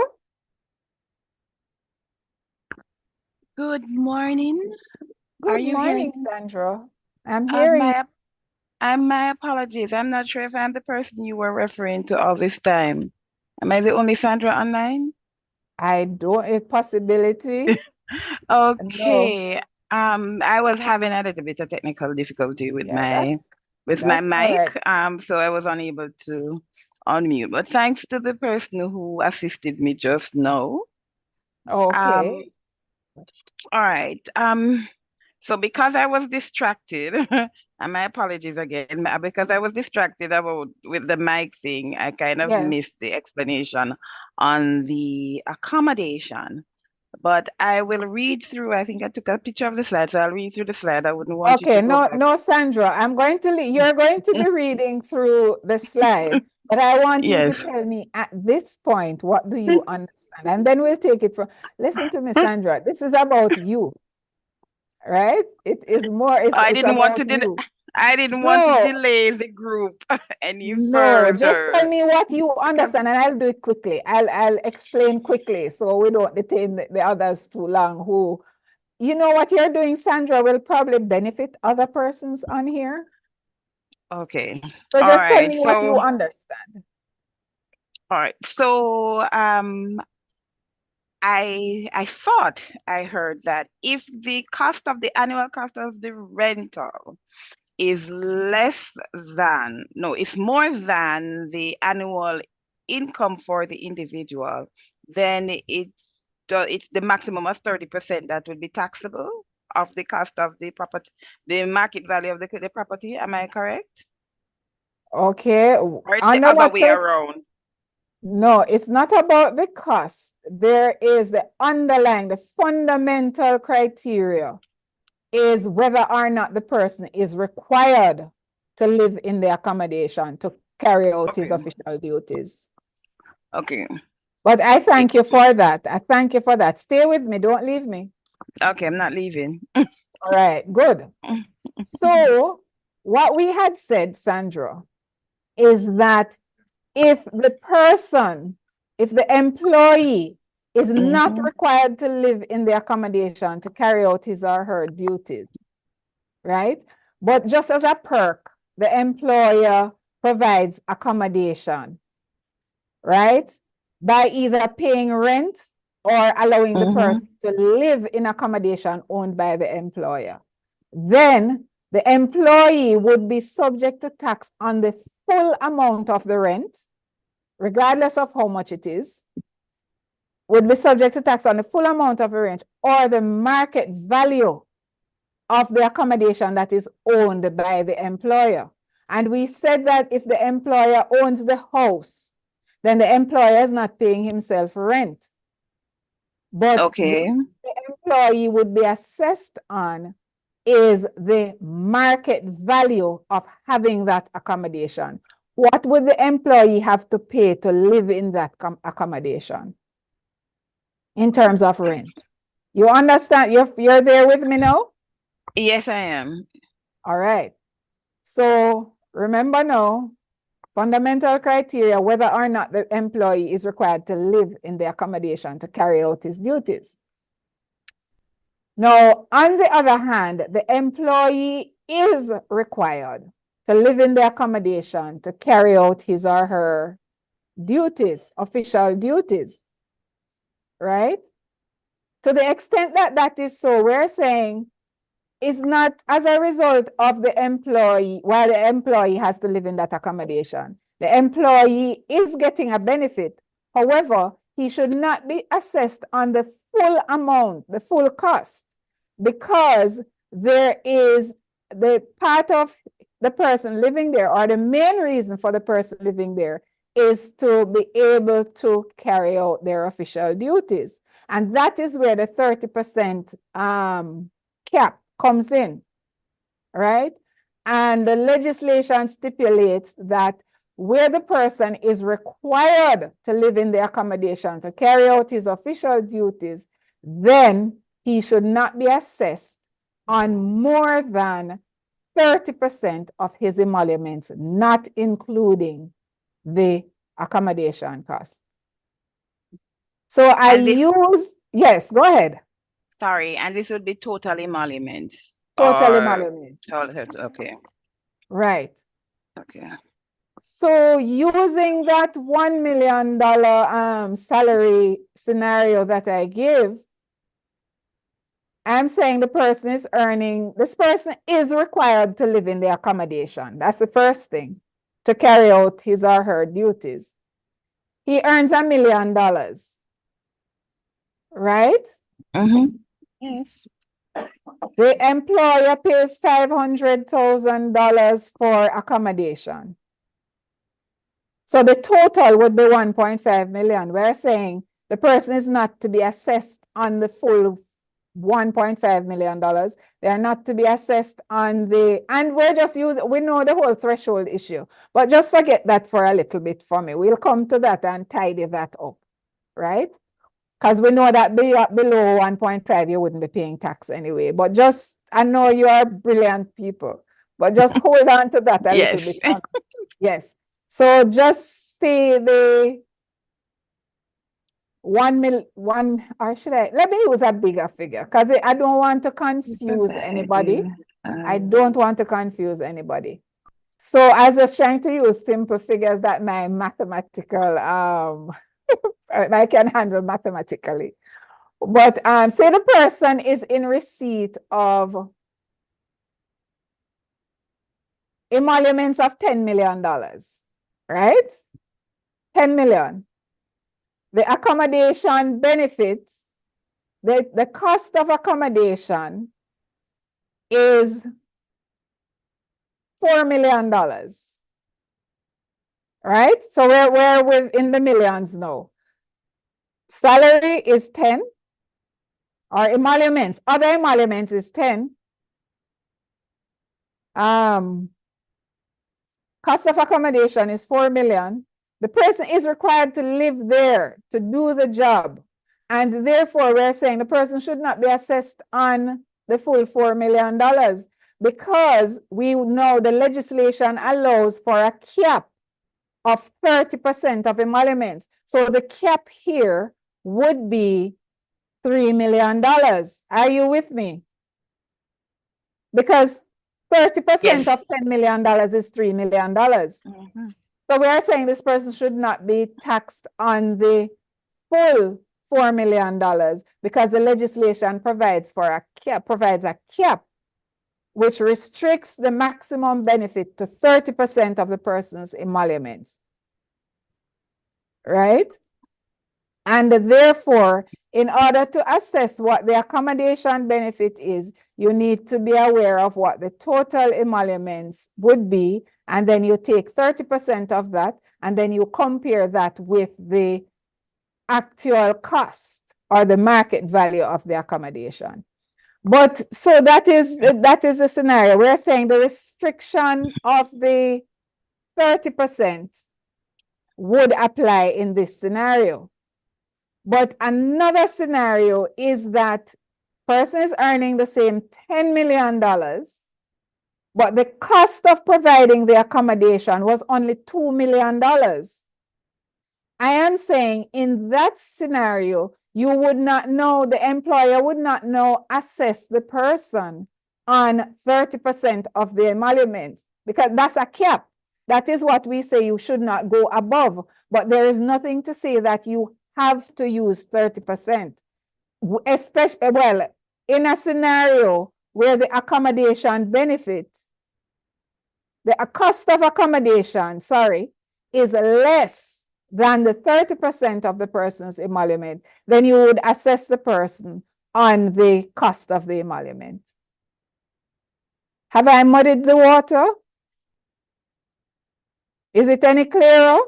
On the cost of the accommodation. The cost of the accommodation, right? Okay, yes, And the great. cost of, where the cost of the accommodation is less Makes than sense. 30% of the emolument, then the person is to be assessed on the cost of the accommodation.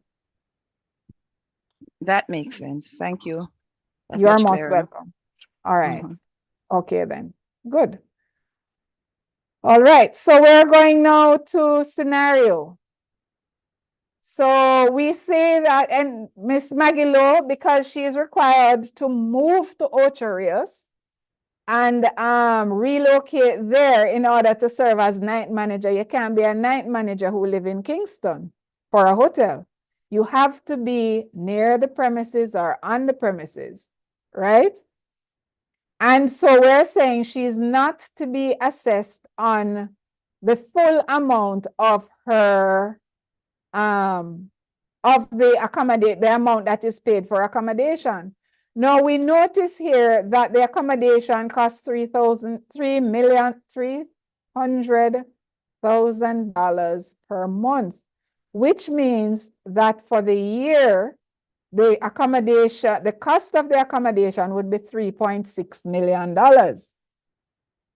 Now I'm asking my participants to compute the accommodation benefit and the total taxable emolument.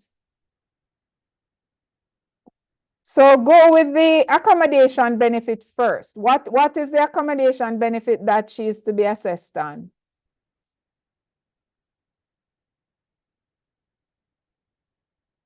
Petrina, go ahead.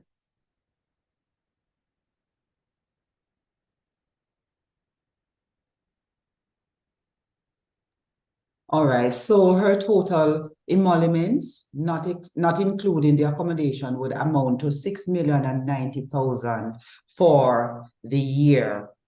And so 30% of that would be $1,827,000, and that would be her accommodation benefit. Right, because why are we not using the cost of the accommodation? Oh, but, well, remember that that should be excluded based on the directives. Yes, it should be excluded, but why are we not assessing her on that?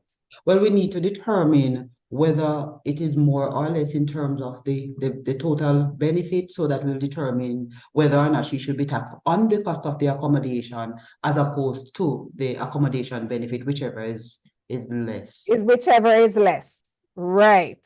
Thank you very much. Anybody else? Anybody else did the computation?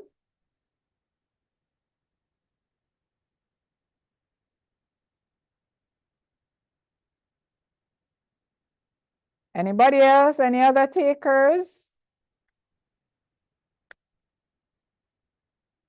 All right, so we're going to be moving to the solution. Guys, I want you to practice these things so that that will highlight any misunderstanding there is for you. It's not about getting it right or getting it wrong. In fact, it is better if you get it wrong here than elsewhere. This is a safe space to get it wrong. Right? So we agree with our participant before that the total emolument, not including the accommodation, is $6,090,000. And then we'll take 30% of that, and that is $1,827,000. $827,000. So that is now to be added to the $6,090,000 in order to compute the taxes and contributions for this employee. If the accommodation benefits was 200,000, yes. If the accommodation benefit was $100,000 per month, would the answer be different? I need to get one of the participants responding.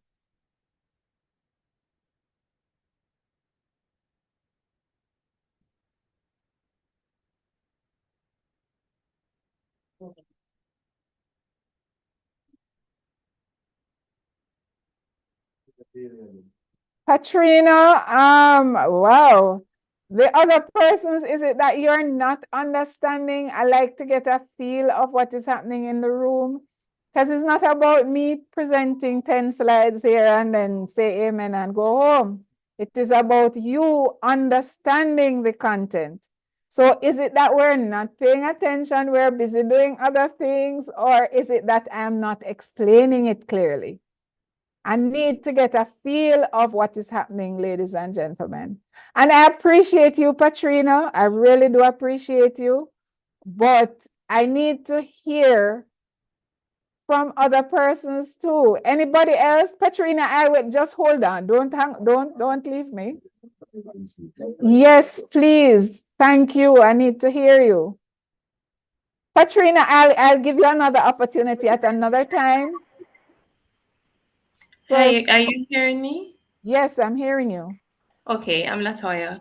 So Yes. yes, if the benefit was 100,000 per month, Yes. then the answer would change because that 30%, which came to 1.8, would be more than 100,000 per month, which is 1.2. So she would be taxed on the lower amount. Thank you so much. Really appreciate that. So I hope, guys, that you're getting an appreciation for what is meant in the legislation when it says you may be assessed on an amount up to 30%. Sandra? Sandia, you see, I am wary of, butchering the names. Sandia, want to make a contribution?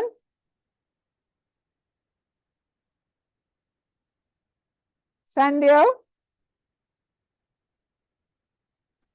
Sorry about that. My mic was muted. So yes, the figure would have been different. It would have been capped at the 1.2. Right. So you would now assess, rather than assessing Miss Lowe on $1.8 million here, you would now include 1.2 as the amount to be assessed. And I might say that I want to add as well, I know some persons or many persons on the call may be aware of how to treat with this, but this is a benefit in kind. It is not a benefit in cash. And so you would include the benefit to compute the tax, but then you have to exclude it from the net payment. Otherwise, you're going to be inflating the person's take-home pay. And remember, the person did not get $1,827,000 in their hands. They got a benefit with an assessable value of that amount. And so you would include that figure in the total taxable emolument, and then you would exclude it in order to arrive at the net take-home pay. So it just means that the person is going to be paying more tax out of the $6,090,000. All right. Petrona, go ahead. Petrina, please forgive me. Petrina, you want to make a contribution? I'm sorry, my hand was lowered from the first time. Sorry about that. Okay, thank you very much, Petrina. Is there anybody else who would want to make a contribution or to have something clarified before we move on? Sandio, go ahead. No, my hand was not lower from the last time. I'm quite comfortable with the presentation. You're quite comfortable. Great, excellent. I like that. All right, so it's now 11:35. We break for 15 minutes, and so we resume at 11:50.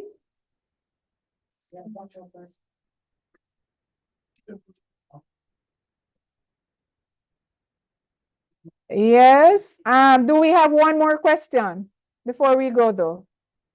Okay, so we break and we resume at 11:50. You know, get some stretches in, guys. I know the blood needs to, flow. So enjoy your break and we resume at 11:50.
once I trust you would have been refreshed and ready and raring to go again. All right. So we would have looked at accommodation benefit, or the treatment, the tax treatment of accommodation benefit prior to going on break. We're now going to be moving to motor vehicle benefit. And this is where you have a situation where the employer provides a motor vehicle for the employee. So the employer provides a motor vehicle that he or she owns to the employee, right? For the employee to be used, and the employee uses it for both private purposes as well as the official duties. So where by reason of employment, remember we said that emoluments are in relation to employment, where by reason of employment a person is provided with a motor vehicle by an employer and it is used by him for domestic as well as for business purposes, then the taxable benefit to the employee in respect of the private usage is determined based on the table at Appendix A to the second schedule to the Income Tax Act. Guys, you know, notice how many times I've been saying to you this morning, second schedule, because everything payroll is there, right? So they're not to be assessed on the actual cost to maintain the vehicle. So it's not on a cost, it is based on the schedule. And when we go to the schedules, you'll see cost, but it is cost of acquiring the vehicle, not the cost of the maintenance per se. An employee to whom the company owned or leased motor vehicle is assigned is not eligible for tax-free traveling. So we have seen situations where an employee is assigned a company motor vehicle, and we have seen where application is being sent to us for tax-free traveling for that person. Now that's a no-no. That is a no-no. But I'll come to the tax-free traveling allowance later on, right? We're now going to be just focusing on motor vehicle benefit, and this is where employer owns the vehicle and employer assigns the vehicle to employee, and employee uses vehicle, has access to the vehicle on the weekends. They use it to go to church, party, wherever they go for fun. They go to the supermarket, they take the children to school, pick up the wife at work or the husband at work, and they have the vehicle to be used for their private pursuits. There is a private element to that, and that benefit is a taxable emolument. So what we look at in terms of determining the value of the benefit would be the age of the vehicle, the original cost of the vehicle, and the employee's level of private usage. Again, ladies and gentlemen, this is a benefit in kind. It is not one of those that the employee gets the money in his or her hand. It's a benefit in kind. So, in order to ascertain what the level of benefit, the taxable benefit, you would look at the original cost of the vehicle.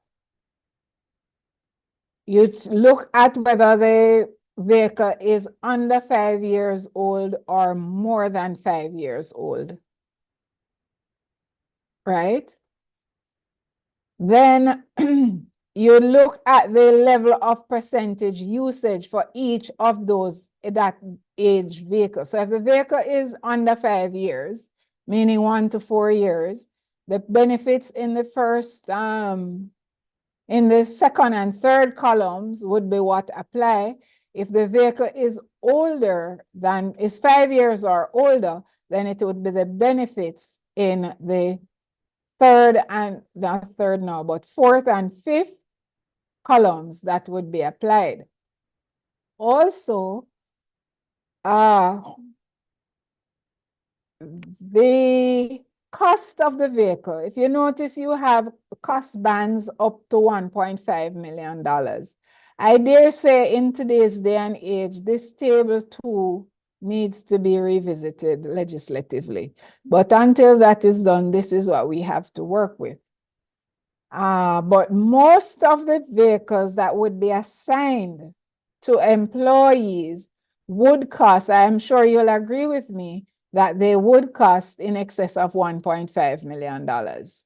So if your situation is different, then, you know, you apply the information that is on the table here.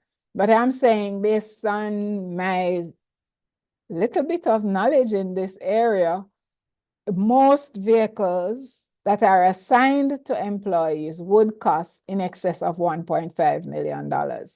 So I'm saying that we could very well stay down at the last row in terms of making a determination of the assessable benefit. So if the vehicle is under 5 years old and the employee has up to 50% private usage, then the benefit is $120,000. If it is still under 5 years old and the person has over 50% private usage, then the benefit is $140,000. If the motor vehicle is older, you'll notice that the benefit amount decreases as the vehicle gets older, right? So that is how this table is read. You look at the age of the vehicle. Is it under 5 years or over 5 years? You look at the cost of the vehicle, and this would be the original cost, not necessarily not written down value, but the cost. And then you make a determination. This table is not difficult to read. All right, so again here now, I need your attention. I need your help with this one. Grace Smith is a branch manager of XYZ Limited. She is provided with a 2020 Toyota Camry, which costs $8.1 million. Grace uses the car 50% of the time for her personal affairs. So Grace uses it to go to church or party, uses it to go look for mama in the country, uses it to go drop the kids at school, do whatever needs to be done. She has 50% private usage. So what is the taxable benefit in 2021? If we go back to the table,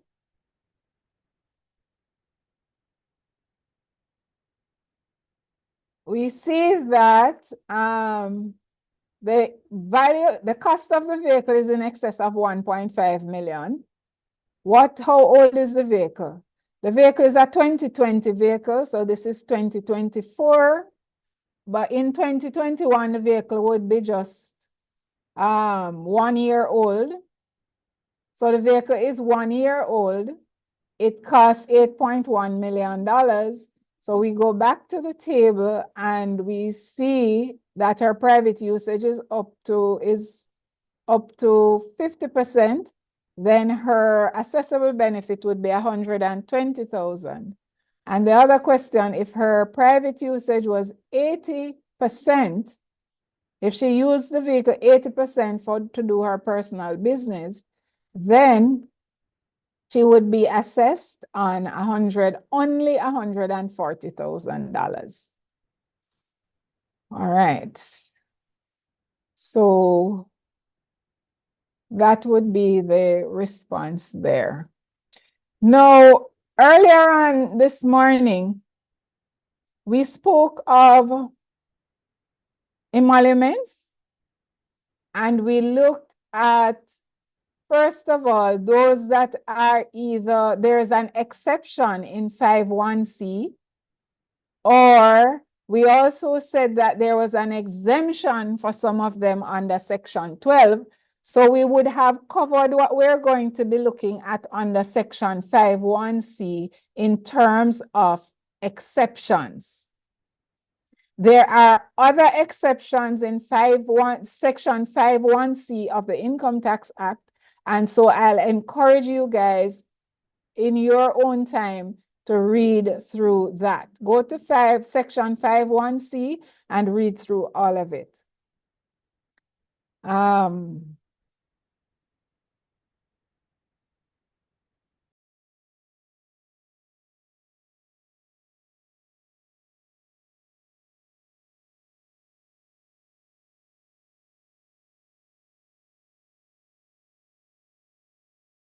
Okay. I'll take it. Accommodation benefit.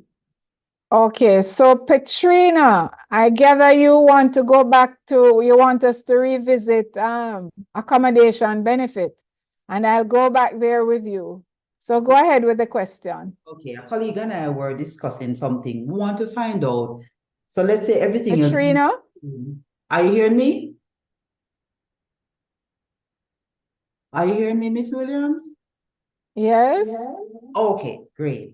Yeah, so a colleague and I were discussing the accommodation. So let's say everything is in the same in terms of the person is required to live in the accommodation. But let's say the salary is $3 million for the year, but the cost of accommodation is $4 million for the year. What would be the accommodation benefit? Would it still be 30% of the $3 million? It would be for here. Okay, even though it is more. Right. More than the salary. Okay, all right, no problem. The other concern, yes, the other question I have is not for the motor vehicle benefit, but let's say the person gets motor vehicle upkeep that would be approved by TAJ. Would that be included in the person's total emoluments, not excluding the accommodation? Would that be the calculation? All right. I like that question. Repeat the question for me. All right, so the person gets salary and they have other benefits, one of them being the motor vehicle upkeep, and that is approved by TAJ. Right. Would that be included in calculating the 30%? No, because then what you would have is a situation where a tax-free benefit would be used to compute the emoluments, the benefit, another benefit. Right, good. Okay. So it should not be included. Wonderful. Once you would have gotten approval for the full amount of that traveling to be tax-free, then it should not be included here. Okay, thank you so much. I appreciate it. You're most welcome.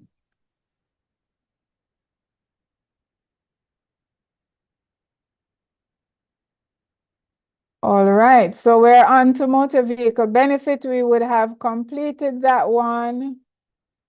And so we're now moving into the other set of, we're moving into the exceptions. So we said in Section 5.1c that emoluments are subject to tax, right? But Section 12 of the Income Tax Act provides for some types of emoluments paid under specific circumstances to specific persons to be paid without the incidence of tax. First one out of the block is emoluments paid to a person who is certified as suffering from a permanent physical or mental handicap.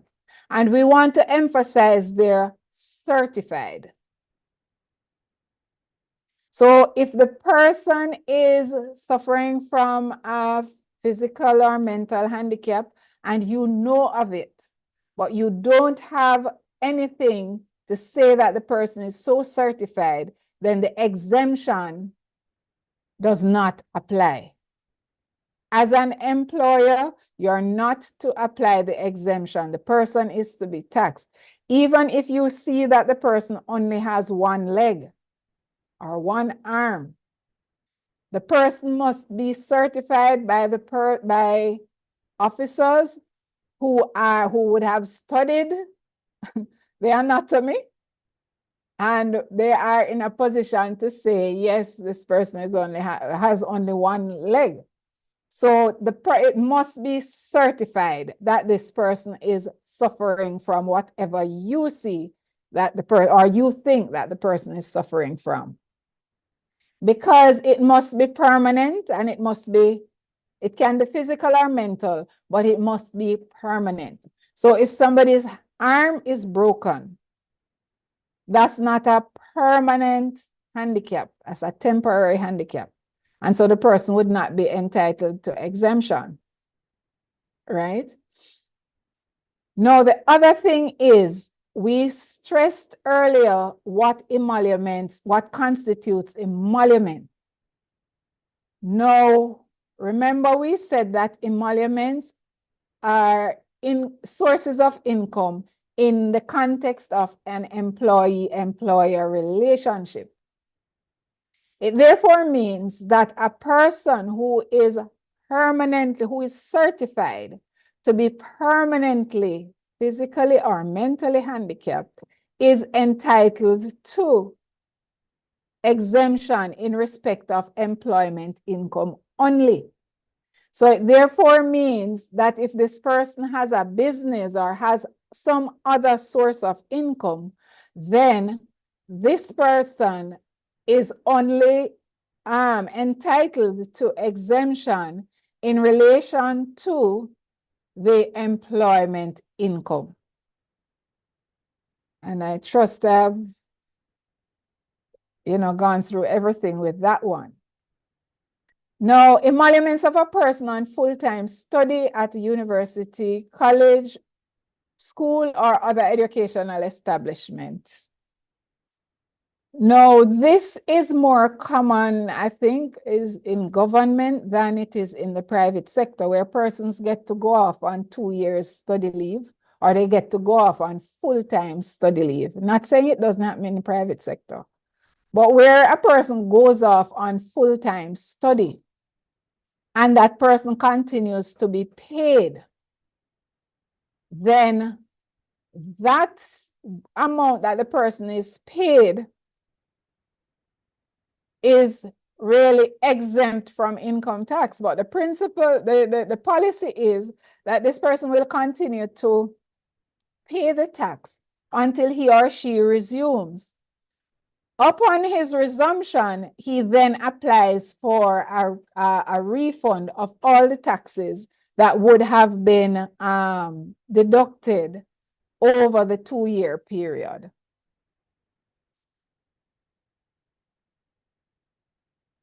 So that would take care of that. For those who would have been on the seminars, the payroll, the pension, age exemption, and threshold webinars, you would remember these figures, that $207,530 of the income of a person who has attained the age of 65 years is exempt from income tax. So once the employee has attained the age of 65 years, the employer can go ahead and apply the exemption for 2024 of $207,530. Come 2025, that figure will be $250,040. A similar amount is to be applied to individuals who are in receipt of pension income. So to the extent that you are a pensioner, but you continue to be employed, which is the case, it's a very common thing. Persons are officially retired, but they are still in employment because they still have so much to give, so much to contribute. and so they continue to be employed, they are entitled to, once they're in receipt of pension income, they are entitled to another 207,530. Now, this is not to be given to the person who has retired. It is not something that goes with retirement. Neither of these two exemptions are in relation to retirement. They are one, the age exemption is in relation to the person having attained the age of 65 years. The other one is in respect of persons who are in receipt of pension income. So if you have retired and you haven't started receiving the pension income, you are not yet a pensioner. Also, payments made to persons who serve on part-time basis in the Jamaica National Reserves, as well as their training expense allowances paid to them. Now, let me just hasten to say a number of employers, they have reserve officers working in their establishment. Persons who serve as reserve up at Park Camp, those persons, what they earn at camp, Jamaica Defense Force, the income that they earn from Jamaica Defense Force is exempt. But the income that they earn in their regular employment is not exempt from income tax. So I just wanted to put that out there because that sometimes, you know, because there is uncertainty around that sometimes. All right, so that would take care of the exemptions that I would want to highlight here today. Of course, there are other exemptions. And again, I ask you to, in your time, as the astute tax professionals that you are, that you take the time to read the legislation. All right, so I encourage you to read Section 12 of the Income Tax Act and look out especially for all the types of emoluments and the circumstances under which emoluments are not subject to tax. These are some of the more popular ones, and so they would have been highlighted in the interest of time. Now, we also spoke about another set of emoluments that would not be subject to tax based on the commissioner's discretion. And the legislative authority for this discretion being given by the Commissioner General, it was found in paragraphs 8 and 9 of the second schedule to the Income Tax Act. Here we go again, ladies and gentlemen, second schedule to the Income Tax Act. We need to read it. We need to be familiar with all that is said there. Now, the following allowances may be approved by the Commissioner General. Traveling allowance. And it is not, even though the legislation provides for him to give that discretion, if you apply for traveling, there's not a 100% guarantee that you're going to be allowed the amount that you're asking for or be allowed any at all, because there are some things that just need to be in place, right? You need to have a car or access to a car. If you don't, then tax-free traveling allowance is not a thing for you. All right. So we have traveling allowance, which we are going to be speaking about in a little more detail. But we do have as well deductions in respect of expenses incurred on official duties by sales agents, and that we refer to as coding. So if you have sales reps in your organization,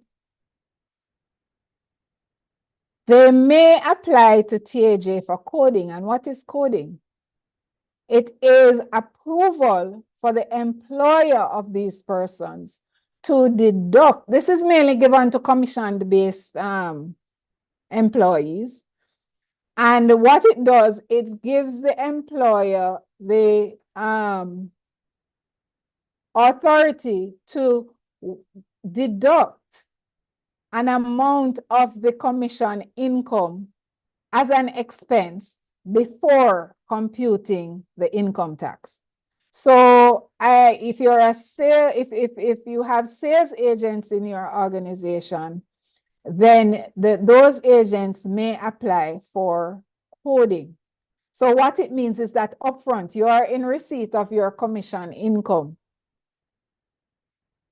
$6 million per annum. A percentage of that, and this percentage will vary based on your circumstance. So I won't get into that right now.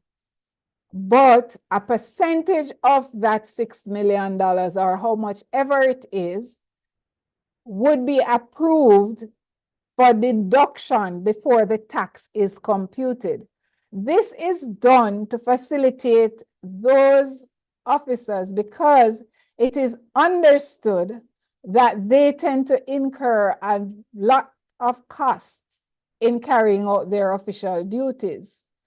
Unlike those of us who drive to office and we sit in office and work all day, they have to be moving around, and their costs to move around would be much higher than for somebody else who basically works from office. They probably have to pay for accommodation, they have to pay for a number of other things outside. They incur expenses that would not be incurred by the person who sits in office and work. And so in order to be fair to them, the legislation allows for permission to be given for a portion of these persons' commission to be deducted as an expense before the tax is computed. So we now go to traveling.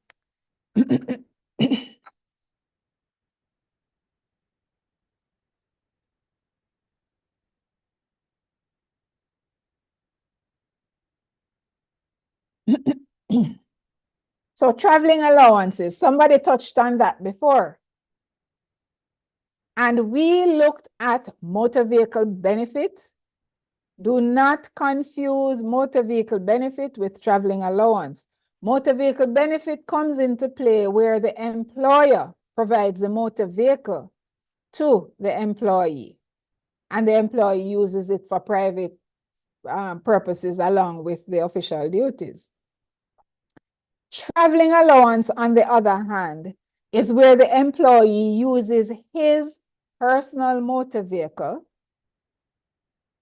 in carrying out the duties, right? So I own my vehicle and I use it to travel from point A to point B to carry out my official duties.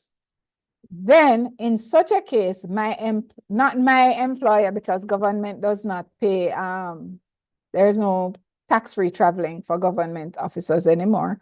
But certainly in the private sector, the employer may make an application to the Commissioner General for approval to pay tax-free traveling allowance to the employee.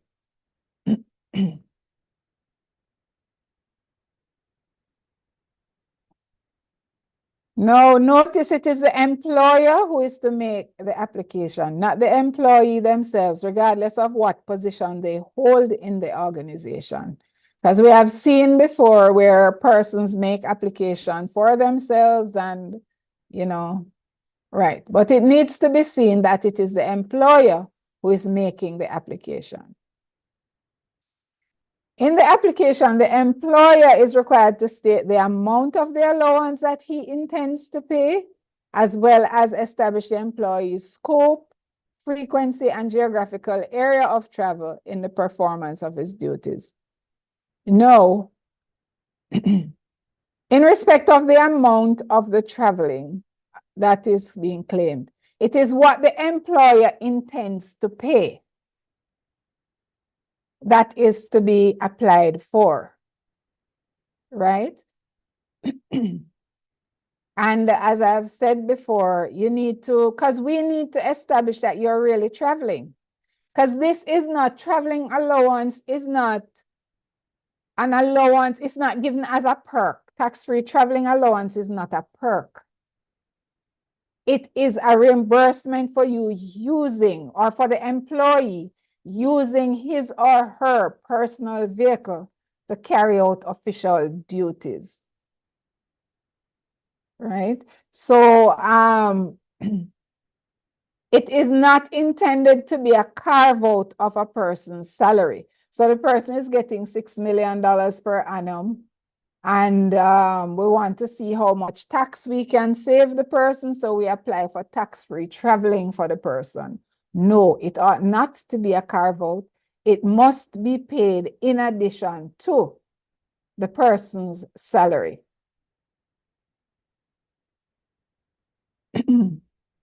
Also, another thing that we notice is that sometimes employment contracts may say that the person is going to be given a tax-free traveling allowance. No, that kind of a commitment cannot be made or ought not to be made in an employment contract, because you cannot decide, you don't know if the allowance is going to be approved for tax-free payment. You can say you're going to be paying traveling, that is fine, but that word tax-free ought not to be there, because only TAJ reserves the right to determine whether or not that is going to be allowed. Where the commissioner is satisfied that the requisite conditions are met, he may grant the approval for the allowance to be paid tax-free. Now, the tax-free allowance is intended to be a reimbursement to the employee. Like I said before, it's not a carve-out, it's not a perk, it is not something that you get because you have, even if you're in a senior position, there has to be some element of travel. Right? And I have said before, it is to be paid in addition to the employment contract amount. On the issue of gas card, if you are approved, if the amount that you intend to pay is $100, you apply for approval to pay the $100. That approval has been granted. If you now decide to give the person a gas card for $20, then that $20 now becomes taxable because it is in excess of what was approved. All right.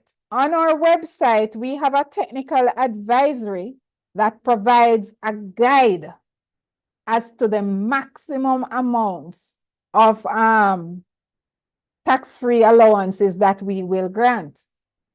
There is nothing, it does not mean that you can just look at the advisory and pay the amount stated thereon for the category of employee. No, it is just a guide for you to understand the maximum amount or to be aware of the maximum amounts that we would allow, that we would approve for tax-free, for tax-free traveling allowance. And so I have on here, I know this advisory is, the print is small and I am not going to have you sue me for eye problems. So I don't expect you to read it, except to say that it is on our website. If you go to publications and you click on technical bulletins and you go down the list, you will see it there. It is right there on our website. So I encourage you to, take a look at it if you have not done so already. But what you'll see on here is that the maximum amount of traveling allowance that will be approved to be paid tax-free currently is $1,697,148,000. We're not saying this is what you must pay your employees. We don't dictate how much you pay your employees. So if you choose to pay more than the $1,697,000, the difference is now going to be subject to tax. If you apply for $1,697,000 and the criteria is not met, or the criteria are not met for that amount to be paid, then the full amount of that will not necessarily be approved. If you notice as well that on this schedule, on this advisory, we have asterisks beside some of the figures, right? And the notation down the bottom is critical to that. The first one, I will read, you listen. It says, the first asterisk down the bottom says, the asterisk denotes that the traveling allowance is inclusive of mileage, right? It is inclusive of mileage. The eligible to claim, then the person is eligible to claim mileage where they would have traveled in excess of 200 km.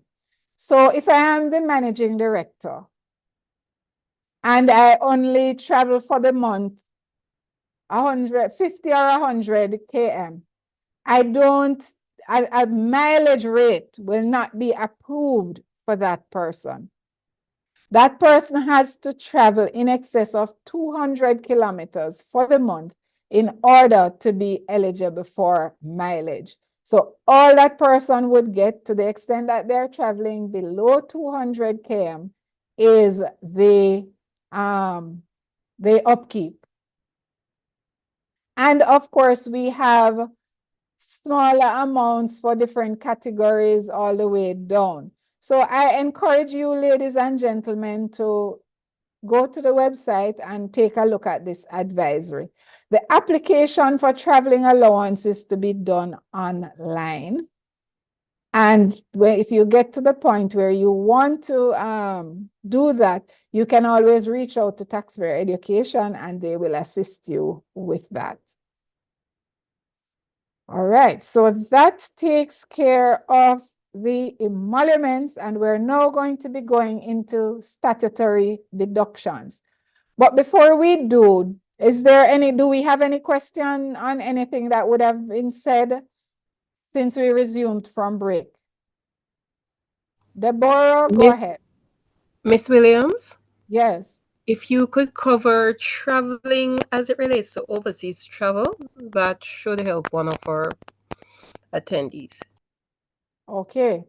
So traveling, if it is that you need to travel overseas on business, for business purposes, that is an expense that would have been incurred in earning the income once it is for official business.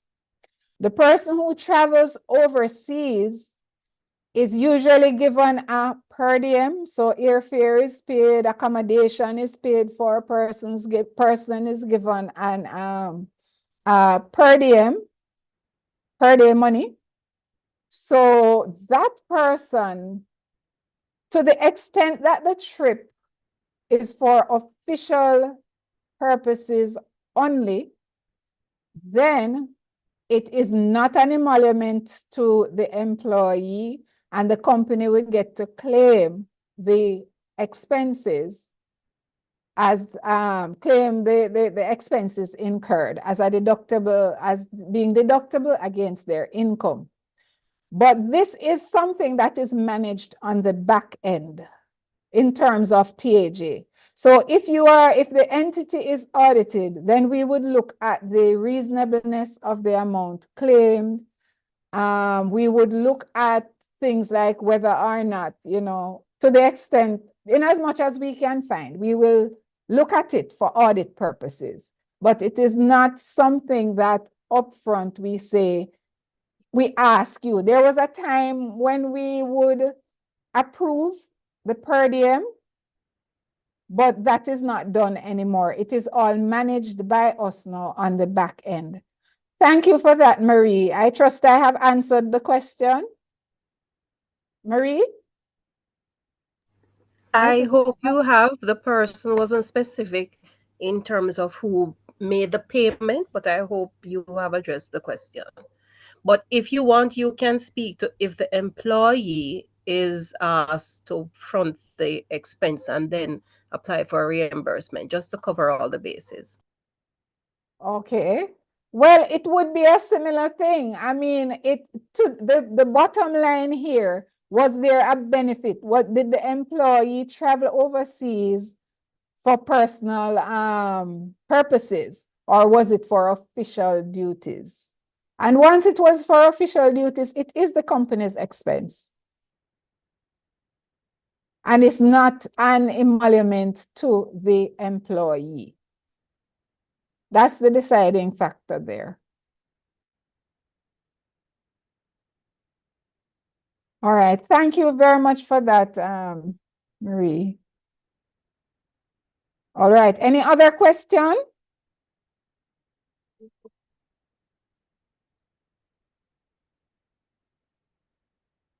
Because we're leaving emoluments now. Is there anything that I have said that you would want to get clarified? We're moving into the statutory deductions, but we apply statutory deductions to emoluments. So you need to be clear in your mind what you need to apply the statutory deductions to. All right, I take it that it is is one of two things. It is either as clear as crystal or as clear as mud. I'm hoping it's not the latter. Sandia, go ahead. All right, Sandia, clearly you don't want to talk to me today. I wonder why. What have I done to you, Sandia? All right. So we're moving on. All right. Sandra McCleary. Yes, good afternoon once more. I'm just going back a bit to Miss Williams, back to the meal allowances. Yes. The examples that you gave were clear, but in the scenario where say, for example, persons work on shifts, so they may work on an evening shift, which is an 8-hour shift, or a graveyard shift, which is also 8 hours. And there's a meal allowance that is paid for working on those shifts. Would that meal allowance also be taxable? Because they would be in their normal working hours, right? Yes. All right. So it would be subject to tax. Okay. Because they're in their normal working hours. The legislation provides for meal allowance in respect of work done outside of normal working hours. Okay, thank you for that. Okay, so once it can be quantified and traced to the employee, it is subject to tax. All right, so let's run along now, ladies and gentlemen. Statutory deductions are the amounts that employers are mandated by law to withhold from the taxable emoluments of employees and remit to TAJ. Now, paragraph 7 of the second schedule to the ITA stipulates that employees are required to deduct or repay income tax in respect of emoluments paid. So we would have gone through that this morning. This is one of the obligations of the employer, right? Contract of service. Now, the Income Tax Act mandates the withholding and the remittance in accordance with the legislation. But that takes care of income tax. What of the other statutory deductions?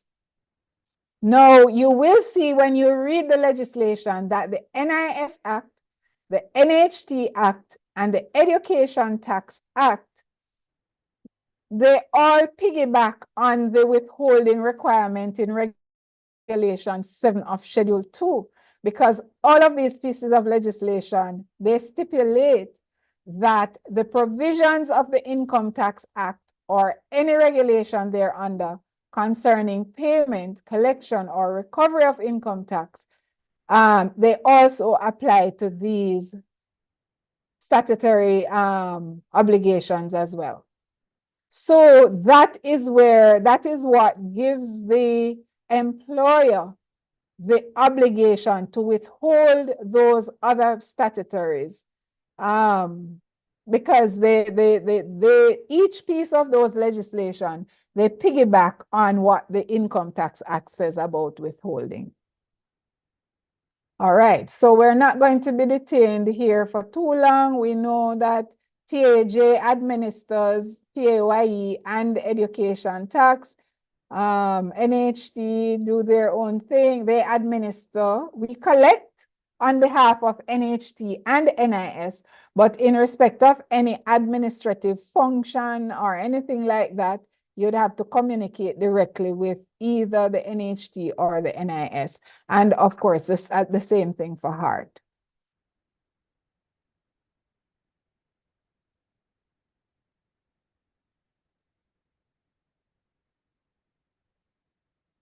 Okay.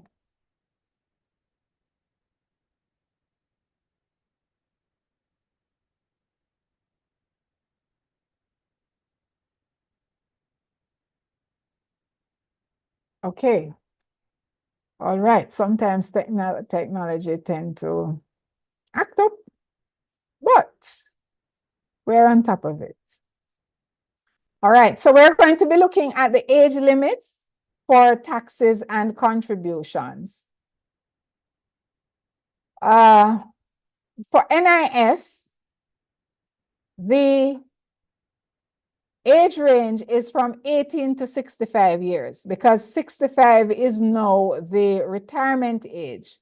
But in addition to the retirement age, if a person continues to have insurable income, that means you're in employment or you have well, in the context of what we're discussing today is really employment. So to the extent that you continue to be employed, the person continues to be employed beyond the age of 65 years, then that person will continue to pay NIS until they cease to be so employed or they have attained the age of 70 years. So the deemed retirement age is the normal retirement age plus 5 years. NHT is 18 to 65 years. Regardless of your source of income, as long as you're earning above the minimum wage, you pay NHT until you attain the age of 65, you stop. For education tax, it's 18 to 65 in respect of employment income. So if I am employed, the month when I attain the age 65, I stop paying NHT thereafter. Sorry, stop paying. Yes, it is correct, NHT, but I meant to say education tax this time. You cease paying education tax at age 65. But if you have self-employment income, you would continue to pay education tax on the self-employment income. Now, there are a number of employed persons who also have self-employment income. So I put that little plug in, even though we're not dealing primarily with self-employment today. In respect of PAYE, there is no age limit to the payment of PAYE. As long as you have income, employment income here, you would be required to pay PAYE. No, there is no, well, persons from as early as 13 years. I think it is illegal to employ anybody under the age of 13 years. You may employ persons 13 years and older, but they must not be employed, they must not be required to carry out duties during school time, and they mustn't be employed in places like nightclub or construction site or anywhere that would present a danger to them, but they may be employed. To the extent that they have income in excess of threshold or anything like that, they would be required to pay tax. There's no age limit. And there's neither a limit, a lower limit or an upper limit. If you notice for NHT, it says 18 to 65. There is no such limit in respect of PAYE. And HART does not, it's not applicable. Age limit is not applicable because it is the organization, the employer, who is required to pay HART. And in terms of the rate, we won't be detained here too long because I know this is just revision for most of us. The NIS rate is 3% for employee, 3% for employer. But what I wanted to pay attention to is the fact that it is on gross emoluments. It is paid on gross emoluments up to $5 million. So nobody in Jamaica pays NIS on more than $5 million, regardless of how much you earn. So it is on gross up to $5 million. NHT is 2% for the employee, 3% for the employer, and that is on gross, full stop, just gross, all of your gross. You pay NHT on your gross. For education tax, it is 2.25% for employee and 3.5% for employer, and that is paid on statutory income, not gross income. Now, what is statutory income? Statutory income is the gross less all allowable deductions and exemptions. Remember, we spoke about exemptions this morning. So to the extent that a person is entitled to the age exemption and the pension exemptions, those would be deducted before you compute education tax. Just an example. And any other exemption that the person has would be deducted before computing education tax. PAYE is, in terms of the rate, we have a three-tiered rate structure. And what that means is that up to the threshold, you pay tax at 0%. Every dollar of statutory income above threshold up to $6 million, you pay tax at 25%. And every dollar of statutory income in excess of $6 million, you pay tax at 30%. So, and of course, HART is 3% of gross, but then that's an employer story, right? Okay. So just pay attention to the fact that NIS and NHT, those are on gross. For NIS, it is gross up to $5 million. There's a cap. But for education tax and PAYE, those are paid on statutory income. And I encourage you to keep in mind what statutory income is. Because there's we have seen situations where persons just compute everything on gross, and that is just wrong. And especially the NIS, the NHT, and the ed tax, they tend to compute all of those on the same base. And without paying attention to the ceiling that should be observed in respect of NIS and the fact that education tax is not on gross, but rather on statutory income. We're going to be going through an exercise. Hopefully we can do that quickly. And we're almost there. All right, so the threshold, I take it that most of us would have been on the session before. We know that threshold is the portion of a person's statutory income that is subject to tax at 0%. And up to last year, that amount was $1,500,096. That has now been increased effective April 1st to $1,700,088. So because the change took effect during the year, then we will not be benefiting from the full $1.7 million this year, but instead we will take 3/12 of the old amount, which is for January to March, and then 9/12 of the new amount for the period April to December. And when we add those two, we get an effective threshold for 2024 of $1,650,090. As of next year, the full amount of $1.7 million will be available to us as employees or to all persons. Of course, in terms of the cycle, the payroll cycle, we do have weekly, fortnightly, and monthly. For the weekly, we divide the amount for January to March, which 3/12 of $1,500,096 is $375.24. So for that period, the weekly, we would divide that figure, the 375,024, by 13 to arrive at the weekly threshold. We would divide the same figure by 3 to arrive at the monthly threshold.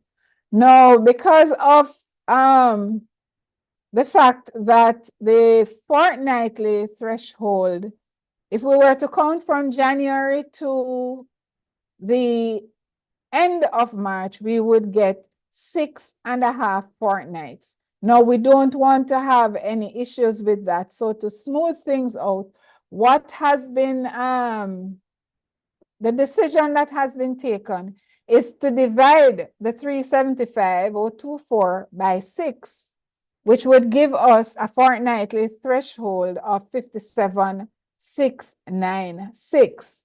And so, sorry. No, the threshold for the fortnightly threshold would be 6 times the fortnightly threshold, which would be 57,696 times 6 would give you 346,176, which is going to be less than the amount that would be for January to March. But never to worry, the persons will pick up the difference when we get to compute the fortnightly threshold for the period April to December. So for April to December, the 9/12 of $1,700,088 is $1,275,066. If you divide that by 39 weeks, and we encourage that it is 39 weeks because since for the period January to March, we would have had 13 weeks. Then given that there are 52 weeks in the year, 13 from 52 leaves 39. And so you would divide the 1,275,066 by 39 to arrive at your weekly threshold. You divide the same 1,275,066 by 9 to arrive at the monthly threshold. But as it relates to the fortnightly threshold, you would now take the 346,176 that you would have utilized in the 6 fortnights in the period January to March. You subtract that from the total for the year, which is 1,650,090. And then having done that, you divide the difference by 20 because you would have already accounted for 6 fortnights in the period January to March. And so you are now left with 20 fortnights. So you can reach out to TAJ if you have any issues with your fortnightly computations. We will be happy to assist. Now for 2025, everything will be should be nice and even. Won't have any fortnightly issues. The threshold will be 32,694 for weekly, 65,388 fortnightly, and we'll continue with 141,674 for monthly.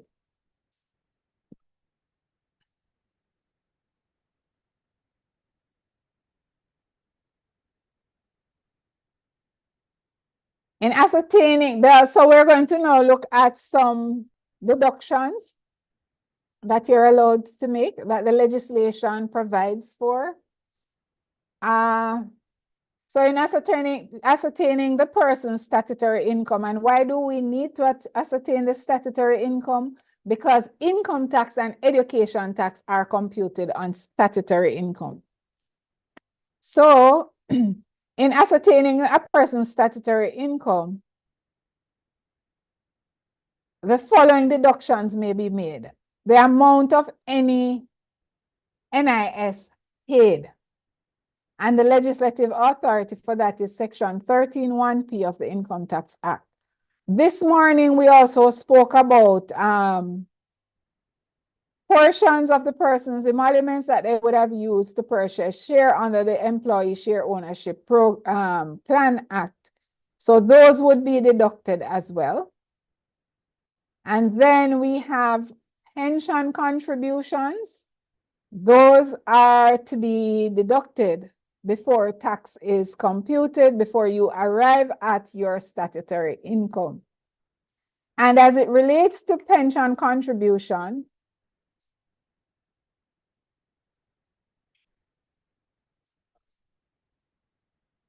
pension income should be paid by the person who died, and the payment to be made to the beneficiary isn't taxable.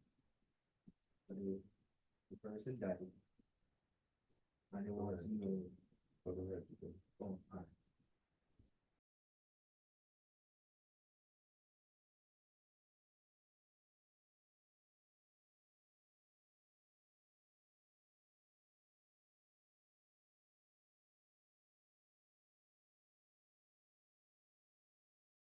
all right, so pension contribution, a person may claim his ordinary annual contribution to an approved superannuation fund.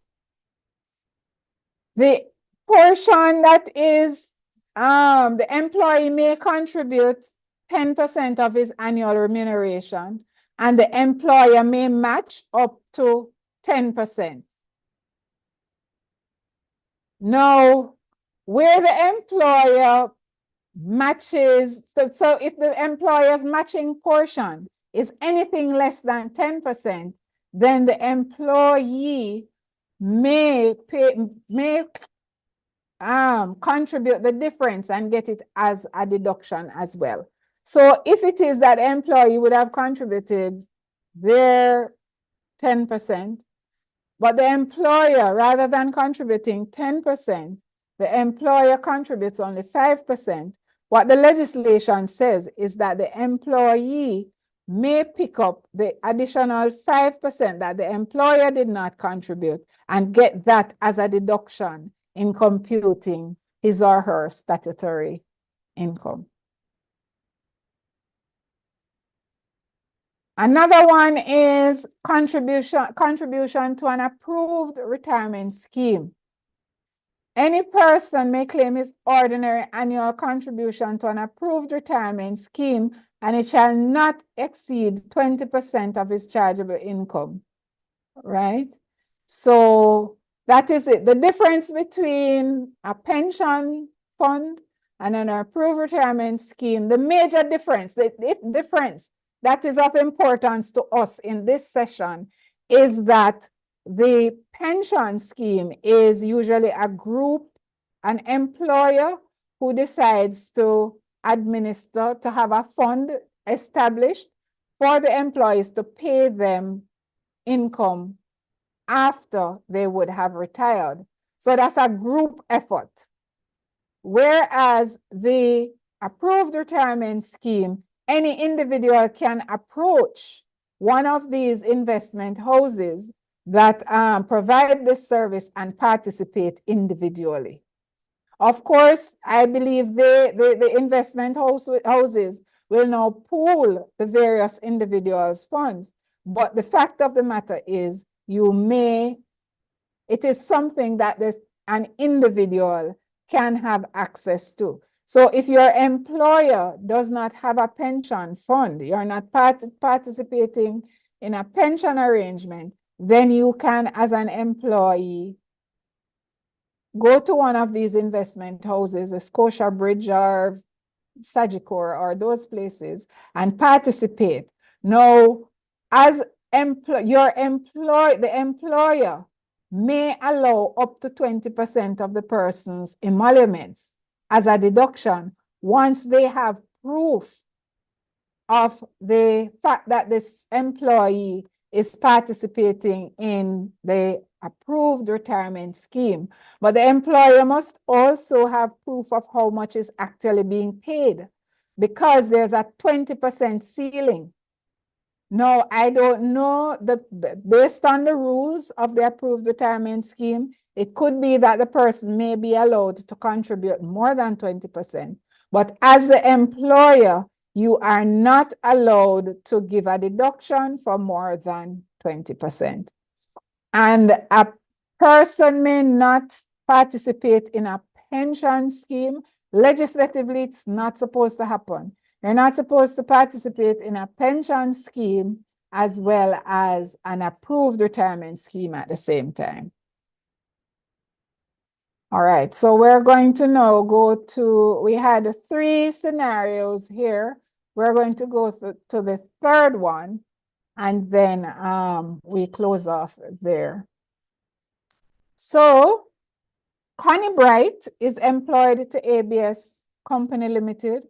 Her gross salary is $875,000 for the month of April 2024. Remember, that's when all the changes took effect.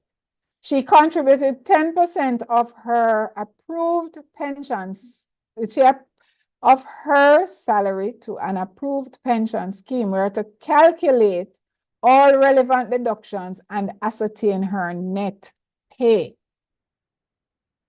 So what this exercise is intended to do is to show how the statutory deductions are computed.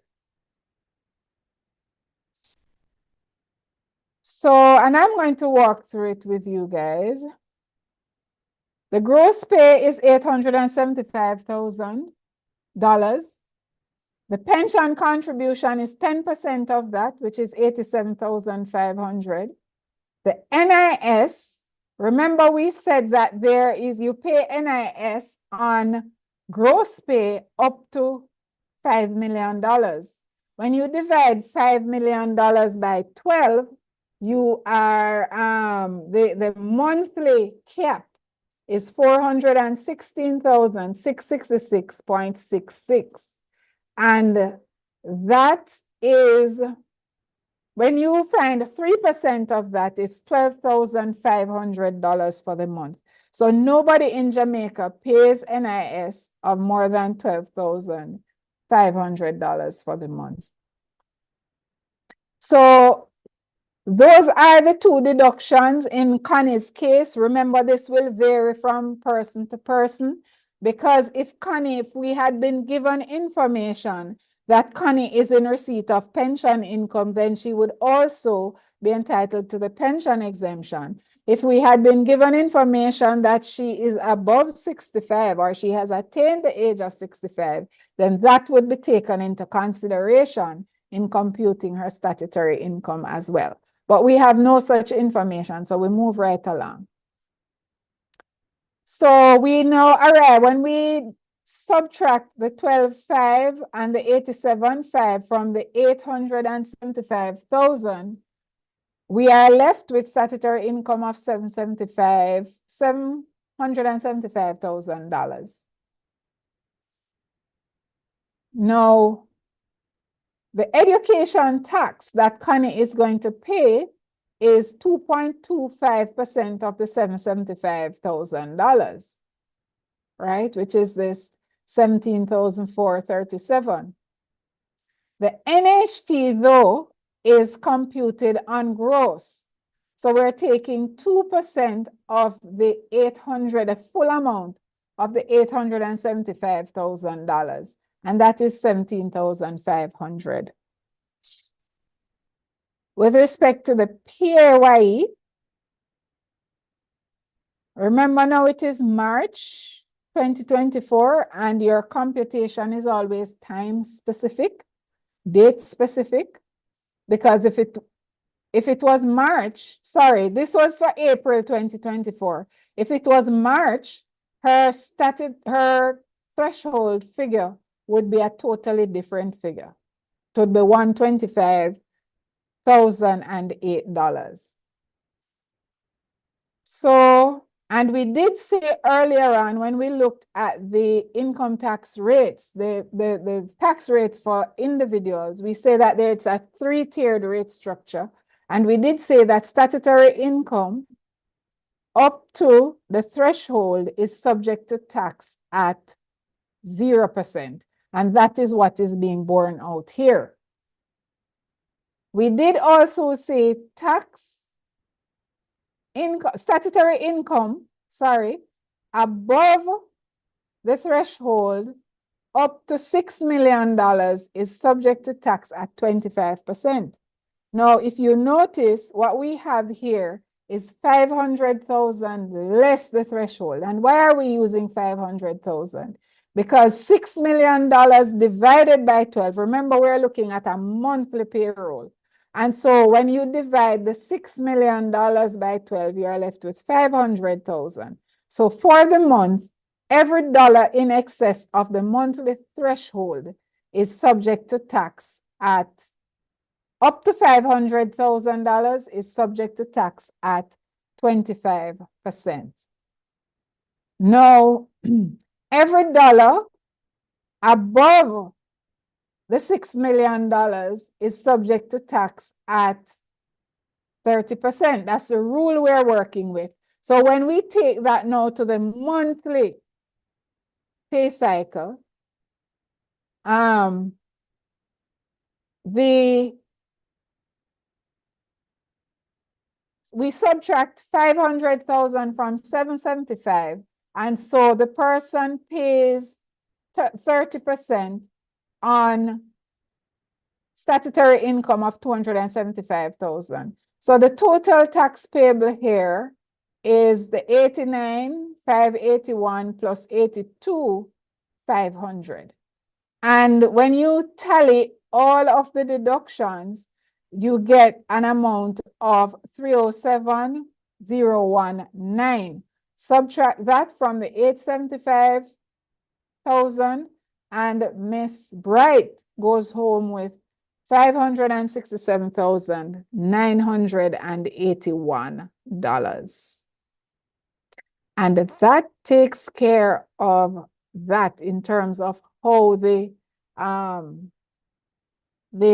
threshold of how the various statutory deductions are applied. We know, though, let me just say before we close off, that income tax is computed on the cumulative basis. So we understand that it's not computed monthly like this. It is, you add what happened last month to this month to determine what is to be paid, right? So that is on a cumulative basis. So we understand that. But in terms of how the statutory obligations are to be applied, this illustration was to explain that. All right, there was a question. Was the question forwarded?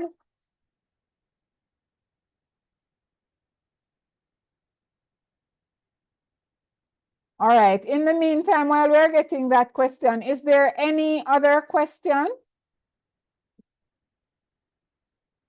Any question? Go, Deborah. Unmute and speak, Deborah, please.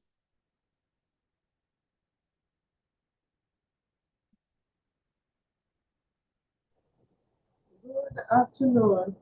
Good afternoon. I had posted my question in the chat section. Okay. It was answered. And it was answered. Excellent. Excellent. And I trust that. So we take 2 more questions and then we close off. Sandra, go ahead.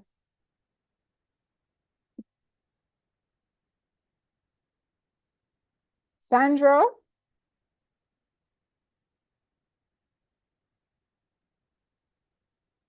All right. Anybody else in the meantime while Sandra gets ready?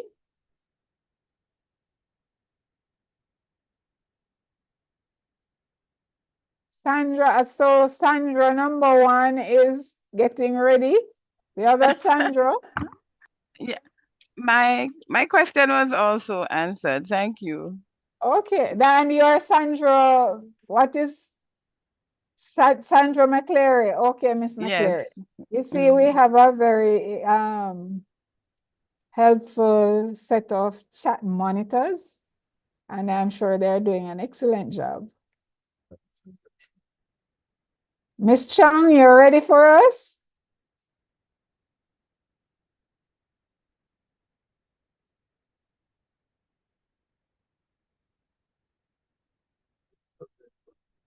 All right, Grace.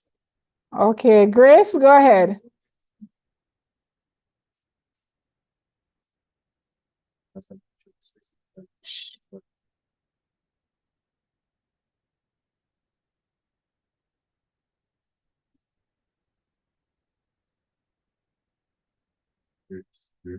Grace Stewart?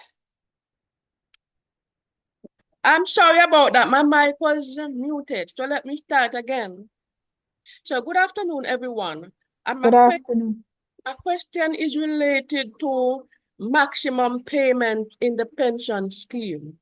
And we just got information that if you are on a retirement scheme, legally, you cannot also be on an approved retirement pension plan. Is that so? That is so. It's All not right. supposed to happen. Right. So my question then, for someone who genuinely wants to increase their pension contribution, but do not necessarily want to do it with the government, with the regular government pension plan, what is the option for that person who would want to take it up to the 20% maximum? That's for pension? Yes, pension contribution. The maximum allowed, you're allowed to contribute a maximum of 20%, right? But for now, you are only contributing, say, a 5% to the regular pension plan, which is the government pension plan. What if Okay. I want to take my percentage up to the 20%, given that I am barred from contributing to an approved retirement pension plan? What are the options? Okay, so and I'm not into investment, but you could speak to one of the investment houses to see, because I'm sure there are options out there. Yeah, but of course, you have a number of long-term investment opportunities that you could avail yourself of. And I might add that some of these long-term investment opportunities are they are actually exempt from income tax. Right. So that is something that you might want to pursue. But I just want to get something clear, and I'm sure others would want to know also. In Yes. effect, what this is saying is that I'm restricted, even if I want to go to the maximum of the 20%, I'm restricted to the government of Jamaica pension plan. Is that so? Okay, so the plan rules, that's a discussion you would want to have. Yes. Looking at the plan rules Yes. and whoever your administrator is. That's a discussion you would want to have there. Oh, okay. Because I it's know it's going to not be for this depending. forum, but I was curious, you know. Right. Yes. No, man. And I appreciate that contribution. But I'm saying it's a discussion to be had with the administrator of your pension plan. Well, it would be the government of Jamaica. I'm a Right. government employee. So, right. So I am saying whoever is speak with your HR. Because Okay. they should be affair with the rules. Okay. Yes. Thanks. You are most welcome.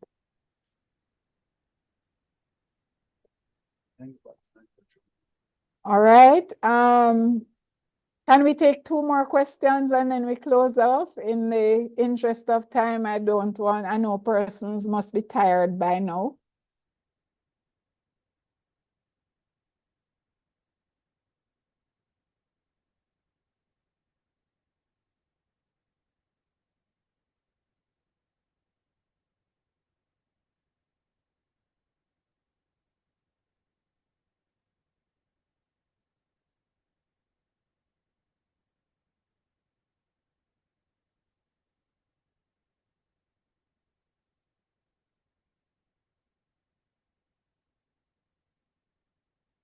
Sandra Chung.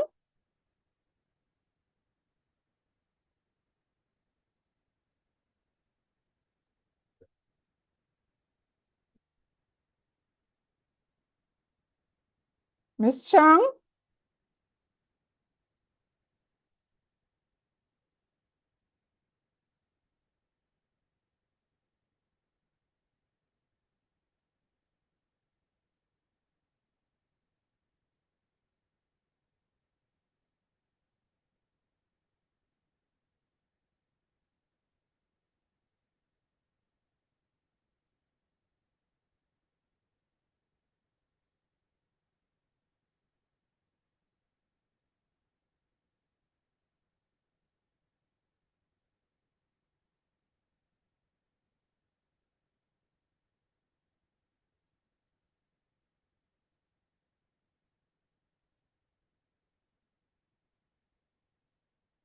All right, so we have a question here that asks if the pension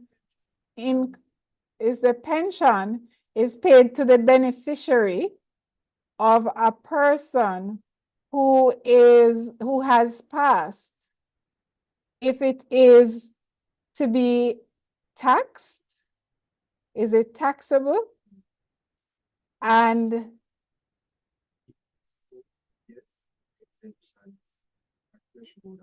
would the exemptions or the threshold apply? All right, that is if that person could put their contact in the person is anonymous. I'd like to speak with that person directly for the response to that question. We need to have a conversation around that one. So you may reach out to TAJ and we will have a discussion around that one. Sandra McCleary, your hand, is that an old hand or a new hand? It's a new hand. It's not a Yes. question. I just wanted to ask you to go back a few slides for me because to the deductions, the statutory deductions. If you could just put back that slide, I missed something. I was recording and I missed something. Is it this It's one? 2 slides before pension. Right. So this is threshold, so it's not threshold. It will be that one, yes. This one. Thank you. That one and the one after, the one After. before it. Is it before or after? That's after it. I have that one. It's the one before. Yes. Okay. All right. So ladies and gentlemen, at this point, I just want to say thank you for your time and attention. Thank you for your participation. I trust that you would have benefited from the session and encourage you to pay attention to the legislative references that were highlighted, especially the second schedule to the Income Tax Act, because that's the employer's Bible, that's the employer's guide. We do have a document on our website called the Employer's Guide, but everything that is in the Employer's Guide that we would have developed would have been based on the second schedule to the Income Tax Act. And so I encourage you to familiarize yourself with it and just pay attention to the various sections, the section 5, section 2, and all of those sections that would have been highlighted, and you will be better at payroll. You will all be greater whiz. You'll be a whiz at payroll. All right, so thanks again for your time and attention. I want to say special thanks to my team, my support team, and to my chat monitors. A special thank you. God bless. Have a good afternoon, everyone.